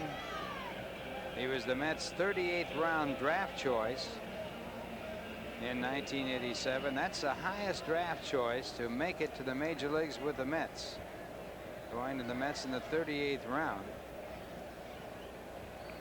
And he is making his major league debut here and working to Sean Dunston, who has an infield base hit and 3 at-bats. Anthony Young, 5-9 at Tidewater, although last year 15-3 at Jackson in the Texas League, and his first pitch is strike. He was the Texas League Pitcher of the Year in 1990 at Jackson with that 15-3 record, an earned run average of 1.65. His 5th pro year, and the fastball is fouled back out of play, strike 2. Still trying to digest that double switch, Ralph. That is, I guess you got to let Bud Harrelson explain that one. Young doesn't figure to pitch but to a few batters, and you got your big man Kevin McReynolds out of the ball game. You can always pinch hit with Carrion. Double switch and taking out Kevin McReynolds out of the ball game just to get the batter out of the pitcher out of the hitting position. Bouncing ball to shortstop, fielded by Elster. He slides down but throws in time, and Jeffries gets the throw in time to end the inning.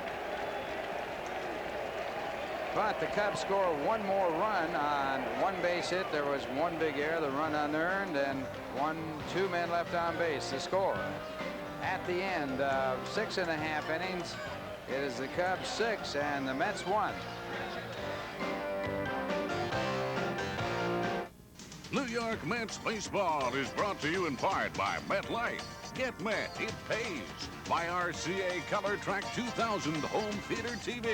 RCA, changing entertainment again. And by AT&T Long Distance. All you need to reach out. Let's check the Nobody Beats the Wiz scoreboard.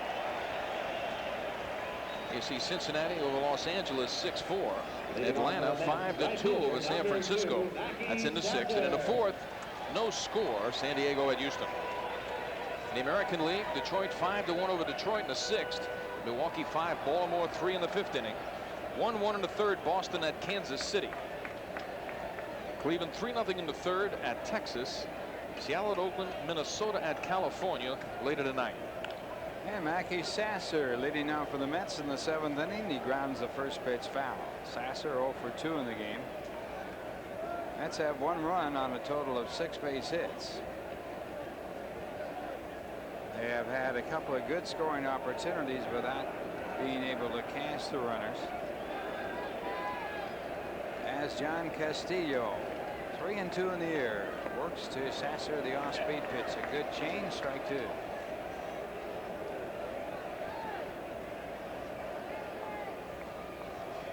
Sasser with a lifetime batting average of .310 against right-hand pitchers.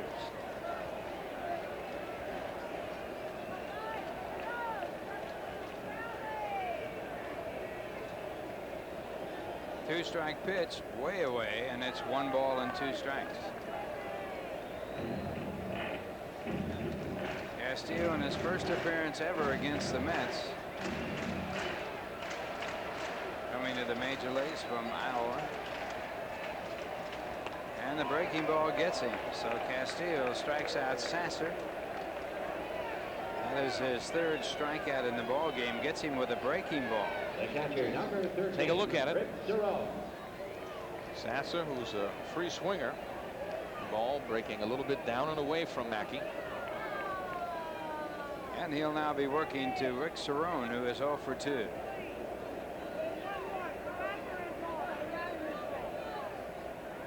And the curveball for a called strike. Castillo has lost his last 2 starts. The last one in Cincinnati, only went 4 innings in that game. He's looked good tonight. Misses with a fastball, 1 ball, 1 strike. Was in trouble in the first inning. Here, let's check the supervision. Here's the first breaking ball. Ground ball to third. The hop handle nicely by Salazar to throw the first base for the out, 2 men away. For Mets fans, nothing beats the clean, crisp, cold taste of the king of beers, Budweiser. Nothing beats a Bud. Shortstop Kevin Elster. That'll bring up Kevin Elster, who's 0 for 2.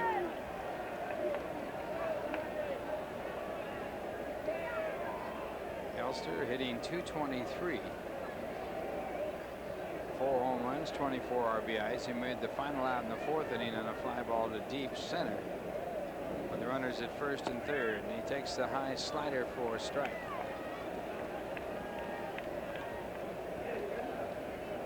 Mets have lost 5 in a row, and they have won just 2 of their last 12.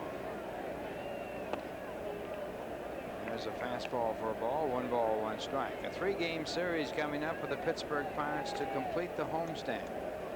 The Mets at home have won 27 and lost 25. Much better record on the road. They're 28 and 23, and this ball hit hard to left center field. Walker off and running. He can't get to it. It is off of the fence. Elster to second base and in safely. And the Mets have a double with 2 men out. Chico Walker played that ball off the wall extremely well. Came right to him, and Kevin Elster had to kick it in. He was assuming success, but he has good speed and is able to put the afterburner on and come into second base safely. You see that ball coming right off the wall, right to Chico Walker. He turns and makes a good throw. Right there. And the batter for the Mets is Mark Carrion. He takes the first pitch, a called strike. Carrion in the ball game in the double switch. I'm still working on that one, right, Ralph? Well, he could have put Carrion in as a pinch hitter in this situation without taking McReynolds out of the ball game. McReynolds is out of it, so you lose one of your potent hitters by doing that. And the only reason why you would do that would be to keep your pitcher in the ball game for a long period of time. But if the Mets come back and get in this game, Young would not be in the ball game. It would be Franco or somebody else. So behind that move, there has to be some strange thinking. 1 ball, 1 strike to count. And it's taken high in the count. 2 balls and 1 strike. Carrion hitting .243 with 3 home runs, 12 runs batted in. All of his home runs have come as a pinch hitter. He's not in that mode right now. He was in the ball game as a defensive player when they made the double switch and took McReynolds out of the game. 2-1 the count, and it's hit hard to third. Salazar fights it off. A good play and a hard smash, and that retires the side. So a 2-out double, and the runner left at second base. The score at the end of 7 on the Chevrolet scoreboard. It's the Cubs 6 and the Mets 1.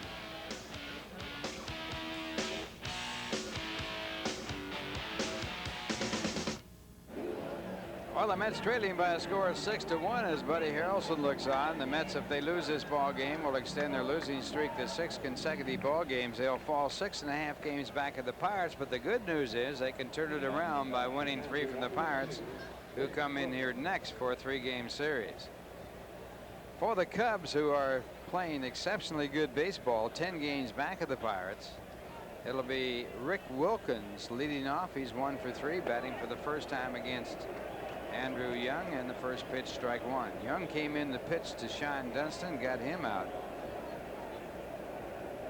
as he grounded into a forced play. Wilkins, a good series against the Mets, 5 base hits in the 4 games, and he grounds this one foul at strike 2.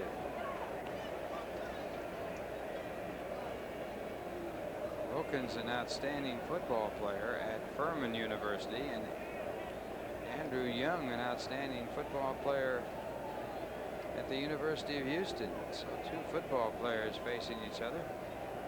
The 2-strike pitch is in there, but not good enough. And it's 1-2. Young says, where was it? Cubs about to hit the Mets 9-7. They bunched 3 hits in the first inning for their 3 runs, and a swing and a miss at the fastball, and Wilkins is struck out. First strikeout in the major leagues by Young, and he gets Wilkins. Take a look at it. It'll be a fastball that'll go up and away. The pitcher, Frank See the ball tailing away. Wilkins goes chasing. And now Young working to John Castillo in the first pitch, ball 1. Young was able to join the Mets when Tommy Herr was released by the Mets. That opened up a spot on the roster, and there's a base hit up the middle as Castillo gets his 2nd hit in the major leagues. Yep, he was 1 for 16 coming into tonight. Center fielder, Chico Walker. Makes him 1 for 3. He also had that sacrifice in which Sean Dunston made a tremendous base running play. Came up halfway down the line, came along with Howard Johnson. When Rick Cerrone came out from behind the plate to throw to first, Dunston kicked in the afterburners, and there was no play at the plate. That play is not defensible. The only chance you have is for the first baseman to scream at the catcher, but there's nobody at third. He can turn around and run back. That's right. You can't defend against that play unless you hold the ball and give up on trying to get the out at first base. And the first pitch, ball 1 to Chico Walker, who has a base hit and 4 at-bats to extend his hitting streak to 8 consecutive games. This one chopped to shortstop. Elster will have it. The throw to Jeffries is in time for the force play, but that's all.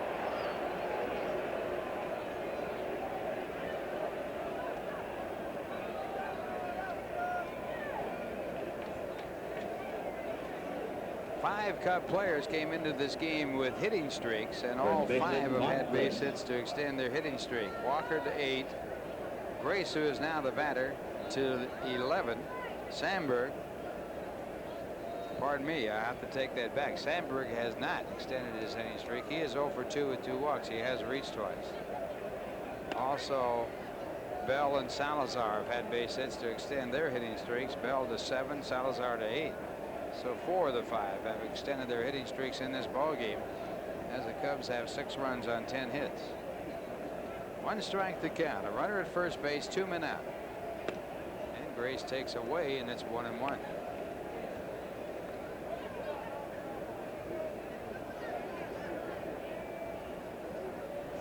Cubs 5th in the National League in hitting at 257, first in home runs with 108. And a ball called, 2-1.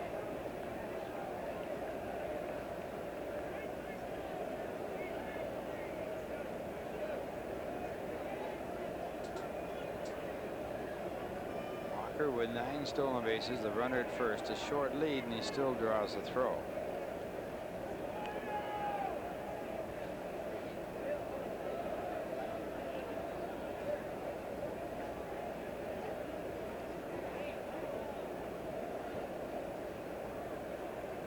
The 2-1 pitch, and it's hit in the air to left field. Carry on now in left field. He's over near the foul line to make the play that retires his side.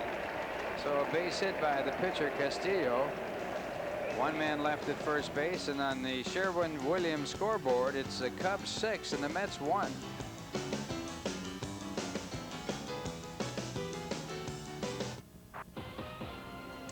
Hey fans, be sure to come out for RC Cola Sports Bag Day on Saturday, August 24th. When the Mets battle the Reds at 1:15 p.m., all fans will receive a blue sports bag featuring a Mets script logo courtesy of RC Cola. Call Ticketmaster at 718-507-0303 to charge tickets by phone, or 718-507-TIXX for more information. Join the celebration today.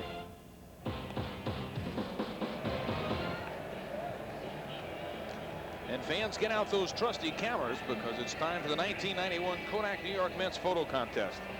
You can enter your Kodak pictures in any one of 4 categories. The grand prize winner will be named the official Kodak Mets Photographer of the Day and will shoot batting practice and sit in the photo box throughout the game. Plus, 4 semifinal winners will have their pictures placed in the 1992 Mets yearbook. Look for details wherever Kodak film and batteries are sold, or at Shea Stadium. The 1991 Kodak New York Mets photo contest. Enter today.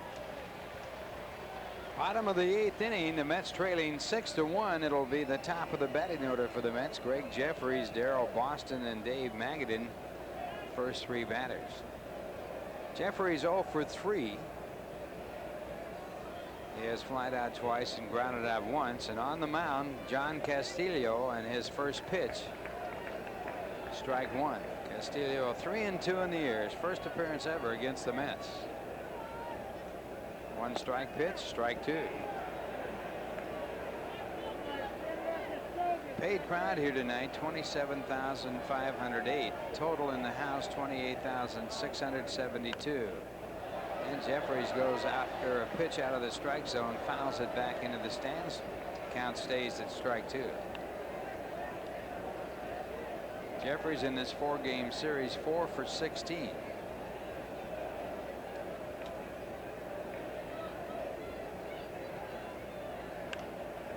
Again spoils a good pitch that time, right on the outside corner, breaking ball. The count again stays at strike 2. Jefferies hitting .277 coming into the game with 8 home runs, 48 RBIs.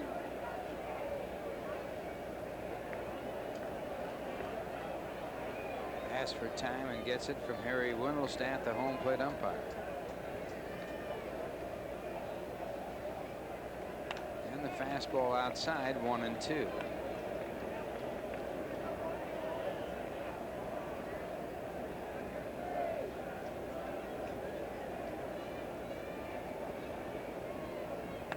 Again outside, 2 balls and 2 strikes. The pitching rotation for the Pirates series set up. Fernandez will go against Randy Tomlin tomorrow night. Wednesday night, Gooden against Zane Smith, and Thursday afternoon, Viola against Drabek. Drabek, the Cy Young Award winner last year, and this one topped out to the second base side. Sandberg hustles it over to first in time for the out, so Jefferies the first out here in the bottom half of the 8th. Jim Hensian does have the bullpen working. Steve Wilson and Bob Scanlon throwing in the bullpen. Wilson, the left-hander. They have told Scanlon to sit down, so he has just walked off. That'll bring up Daryl Boston, who has 2 of the Mets base hits, a triple down the left field line and a single to right. And he gets a slow curve for a called strike. Boston 2 for 3 tonight.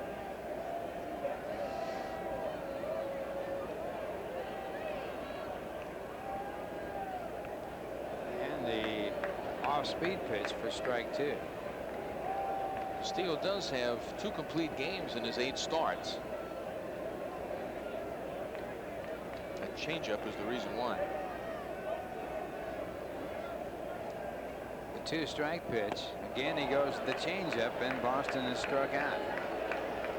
Castillo's first strikeout here in the 8th, his 4th in the game, and with 2 men away, the batter will be Dave Magadan, who is 1 for 2 with a walk.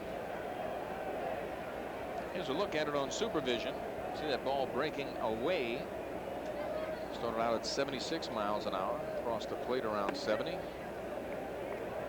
Good action on the pitch as Magadan takes the strike.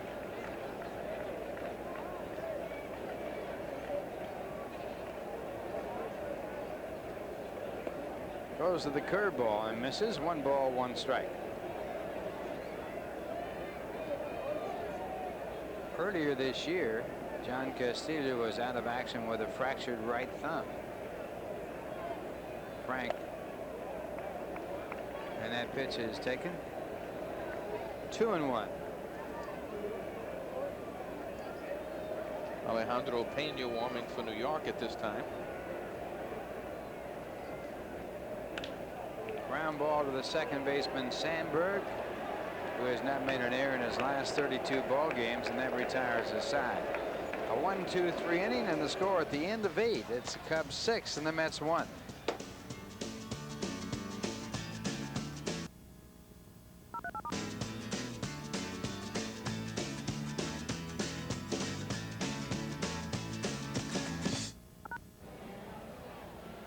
Fans, remember, there's still time to enter the Texaco Sports Channel Mets Youth Baseball Clinic contest. You could win an invitation for your child to attend a baseball clinic with the Mets on August 22nd, plus a pair of tickets to a Mets game.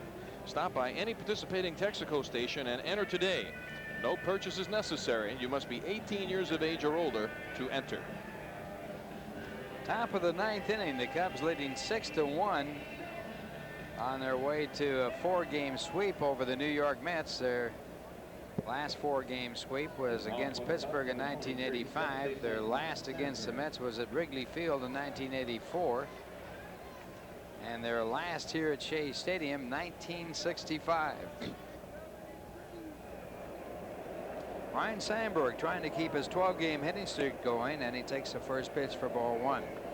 People say that guys don't know about hitting streaks sometimes. Believe me, he knows that he's got to get a hit here to keep that 12-game streak going.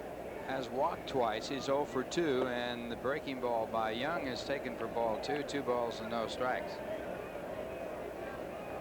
Hitting extremely well over the 12 games, .478. And it's ball 3, and now he's not in a position here to keep it going if the walk. Knowing the kind of player that he is, he's going to take a strike here. Let's see. 3-0. Taking all the way. Walked him in 4 pitches, and that should end the hitting streak. Longest by a Cub this year. He's 0 for 2 in the game with 3 walks. He scored 2 runs, both of the runs scored coming after walks. So Andrew Young walks his first batter in the major leagues, Ryan Sandberg, and he'll now pitch to Andre Dawson. Dawson with 2 hits and 3 at-bats, a single and a home run, picking up his 19th home run in the 5th inning off of the starter Pete Schurik, who's on the losing side of the ball game. Schurik working 6 2/3 innings, charged with all 6 runs.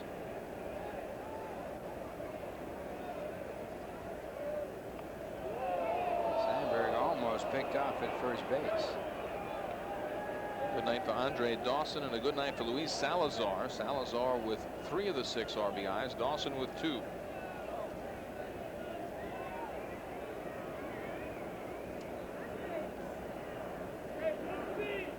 Young's next pitch, a good breaking ball for strike 2.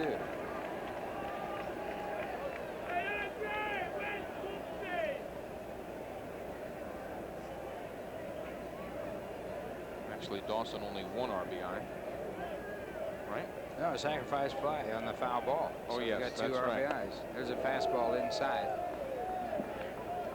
1 ball, 2 strikes as Anthony Young works for the first time in the major leagues.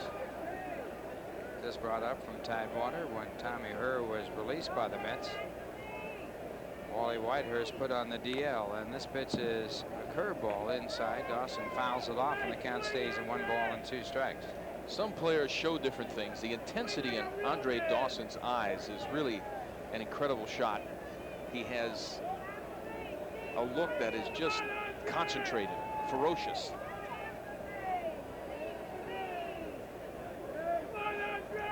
The hop and the 1-2 pitch, a high hanging curve drilled down in the left field corner. If it's fair, it's extra bases, and it's a foul ball. So Dawson back to the plate as the ball is foul, and the count stays in 1 ball and 2 strikes.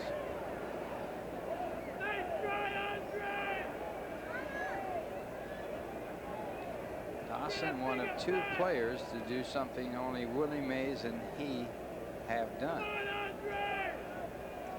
2,000 base hits in a career, 300 home runs in a career, and 300 stolen bases. That's awfully good company. Anthony Young working for the Mets. Got him with the curveball. So Dawson is struck out. Second strikeout for Young. His first strikeout victim, Rick Wilkins, and that'll bring up George Bell. Here it is on supervision. See it breaking out of the strike zone. Andre Dawson went fishing.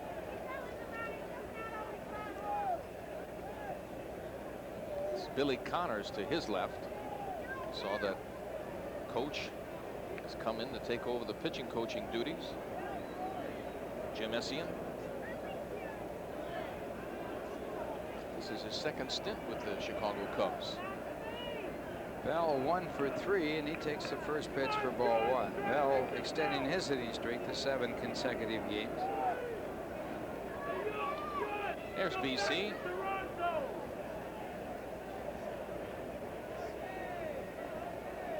He has done a fine job for a bunch of clubs, including the New York Yankees. Ball pulled foul, and it will be 1-1. In fact, Billy Connors was one of the guys who helped Steve Trout become a successful pitcher when he was with the Cubs. And then when Trout went on to the Yankees and signed a big contract, they brought Billy Connors over. He's always done a good job with his pitching staff, and they have brought him back to Chicago. One of the best dressers And he's a character too. in Major League history, and quite a character. Ground ball hit hard, a fair ball down the left field line, so Bell will get at least a 2-base hit, and he will get an RBI as Sandberg comes in and scores, and the Cubs lead by a score of 7-1.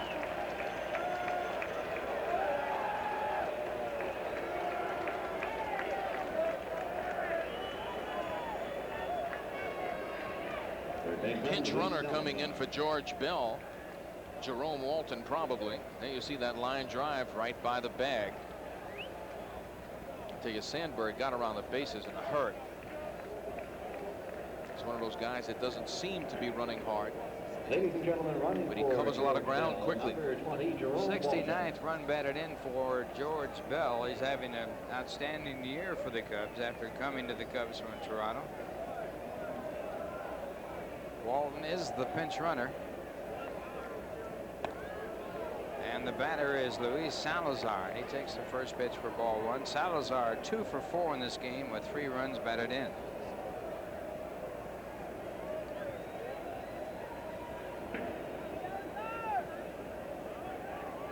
And a breaking ball swung on and missed, 1-1.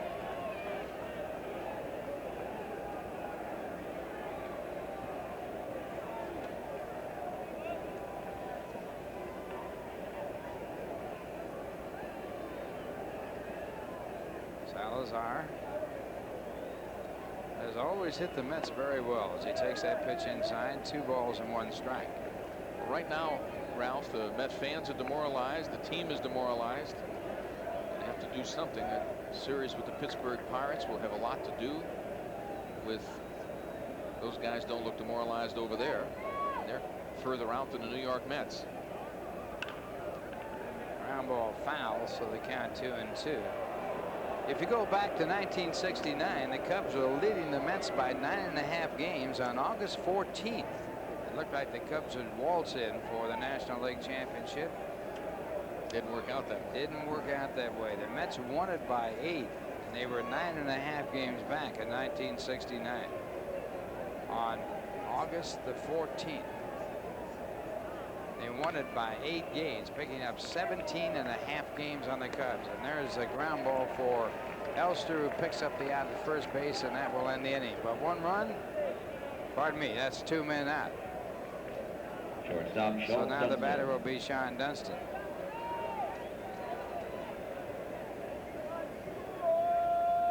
Dunston in this game with an infield base hit and 4 times up.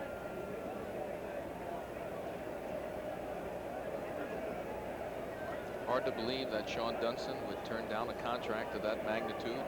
$11 million for several years, and he takes the first pitch outside for ball 1. We're talking about a guy who's hitting .224, 9 home runs, 34 RBIs. He's having a bad year, and this is his walk year. He hasn't really played every day. He's being platooned at times. And he was offered $11 million to sign, and he hits a ground ball to third, and Johnson gets it over to first in time to retire the side. 1 run, 1 hit, 1 man left on base. The score at the end of 8.5 innings, the Cubs 7 and the Mets 1.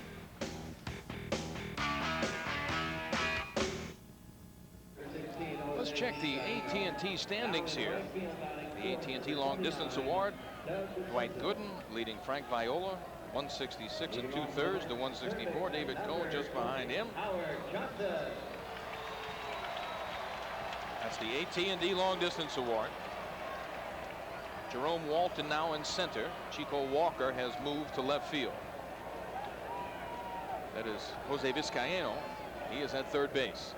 And another outfielder, I believe that DeCenzo is in right field, and the first pitch to Howard Johnson is fouled off at strike 1. There is Doug DeCenzo, who is in right field. DeCenzo has worked in 3 ball games as a pitcher this year, and he has an earned run average of 0, leading the National League in earned run average. 1 strike to count. Fastball for ball. Ball 1. It's 1 ball and 1 strike. Castillo has given up just 1 run. He came back in the first, and he has allowed a total of 7 hits while striking out 3 and walking 1 batter. Johnson in this game is 2 for 3. 2 of the 7 hits the Mets have.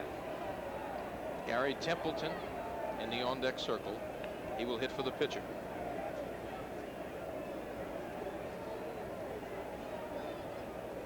Castillo, as Rusty pointed out, with 2 complete games so far this year, a chance for 3. And he has a record of 3-2. That's a ball, so it's 2-1. This is his 9th game start.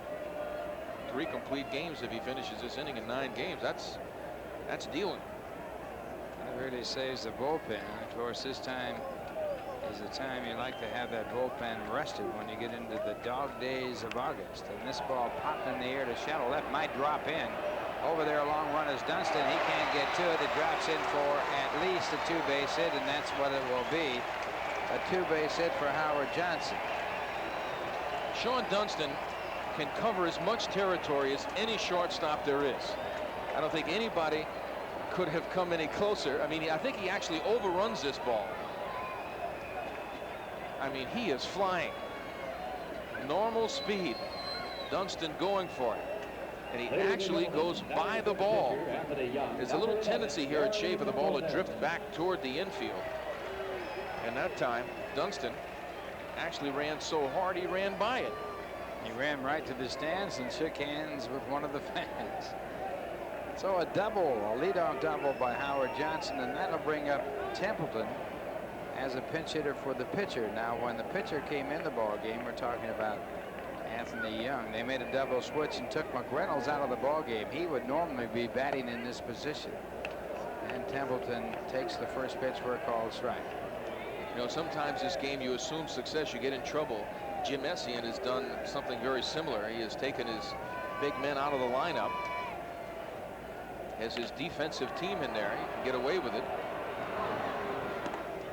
And Templeton grounds out to Sandberg for the first out of the inning. There was a game one time, Ralph, where I believe I was with the Montreal Expos, and one of the teams, I believe it was the Dodgers, took all their guys out of the game.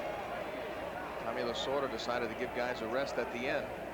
And the lowly Montreal Expos came back and tied the game up. They were down by about 7 runs in the 8th. When the Phillies came from nowhere to beat the Dodgers, they did the same thing. And this one popped up in foul territory. Vizcaino goes over to make the play, and 2 men away. So the Mets are down to their last out as Sasser fouls out. And that'll leave it up to Rick Cerone to keep it going. It was a nice play by Jose Vizcaino. Going over near the tarp. Dunston was coming hard again. But it was a much easier play for Vizcaino.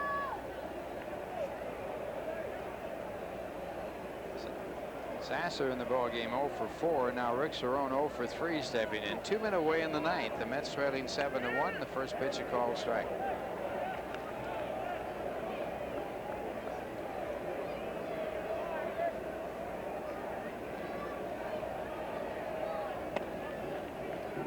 One ball, 1 strike. Missing with a fastball.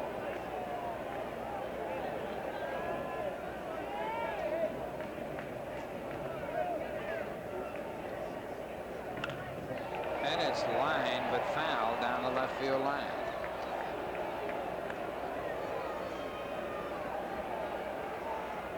Cerone has hit well here at Shea Stadium this year, hitting .313 at Shea.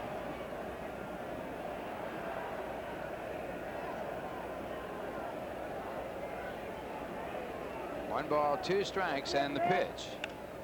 Slice to right field. It'll be a base hit. Descenso over to field it. He has never made an error in his major league career in the outfield. And the Mets get a run, and their hopes are barely alive, but they are alive as Kevin Elster will be the batter. Rick Cerone gets a hit, drives in a run. I'd like to see a guy battle at the end of a game, no matter what the score is. So the Mets have runs in the 1st and 9th inning, and that's all. As the Cubs lead 7-2, and the batter's Kevin Elster, who has a double in 3 at-bats. And he takes a fastball on the outside corner.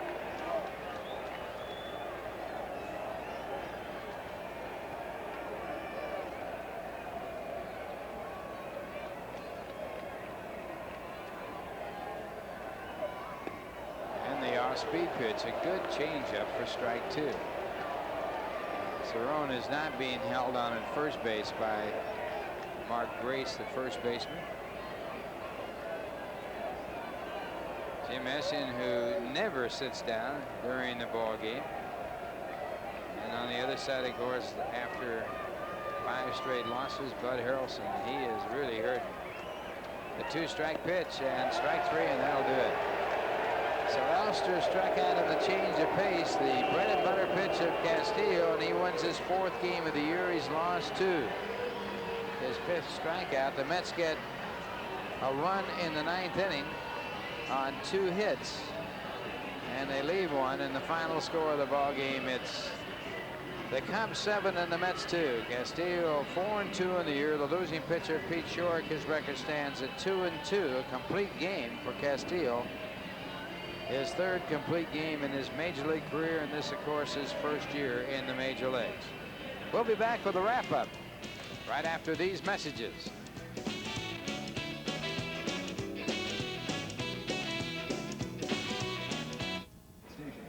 Well, the Cubs won at 7-2 and swept a 4-game series. The last time they swept a 4-game series against the New York Mets was back in 1984 when Chicago was the National League champion of the Eastern Division. So the Cubs playing fine ball in this 4-game series and just actually clobbering the Mets. The only game that was close was the extra inning ball game, the first game of the series, when the Cubs won at 4-2 and Sandberg's 2-run home run. That's true, Ralph. It's been a very disappointing period for New York. They're coming into a period again where they're facing the Pittsburgh Pirates. They have to win. We've talked many times about it not being a critical part of the season. You're gaining on it right now. I've kidded Francis about it a lot, you know, that it's an important game. But this series is more than important. The Mets have just got to find some way to get a spark going and to come out and do something against the Pittsburgh Pirates, so they might get out of it, Ralph. Well, in a way, I think it's good that Pittsburgh is coming in because they've got to get up for this series. It's a must series now for the New York Mets. They've got to come up with 2 out of 3 in this series to stay close. They're now 6.5 games back of the Pirates, and they're in 3rd place, but 6.5 isn't a lot of games if you play good baseball, and the Mets have got to turn it around. They do. There's plenty of time, and one of the reasons why they did not do good baseball tonight is our Texaco star of the game, Ralph. Well, there's no doubt about this. This is the pitcher, Frank Castillo, and he is batting in this spot, and he is in a bunting situation. The runner on 3rd is Dunston at 3rd base, and the bunt comes off. Let's take a look at it. And a good job of bunting and a better job of base running by Sean Dunston, who comes up the line with the 3rd baseman Johnson, and when the throw goes to 1st base for the out, Dunston comes in to score. So an RBI on the bunt, and that's our Bud play of the game right there, as Castillo bunts the ball and Dunston came in to score. It was a tremendous day for Castillo. He was also our Texaco star of the game. And as you see out here at Shea, it's getting a little dark, but we will be back with you after these words.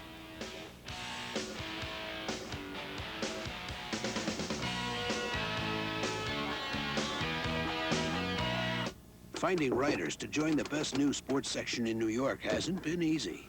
Most triples in a season, New York Mets. And Mookie Wilson. First draft choice for the Knicks in '67.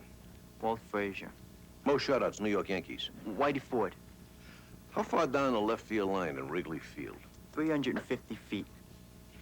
355. Get out of here. The bigger, bolder sports section of the Times. Every day, everything New York, everything sports. Now, in the New York Times. Mets baseball. It's giving your all. It's pushing it right to the edge. And Manufacturers Hanover Trust joins in the spirit with the Mets MasterCard. It's like any other MasterCard, only better. Because each time you use it, you enter the Mets MasterCard sweepstakes, where you can win great Mets prizes. So come on, show your colors with the Mets MasterCard. To apply, call 1-800-MHT-METS.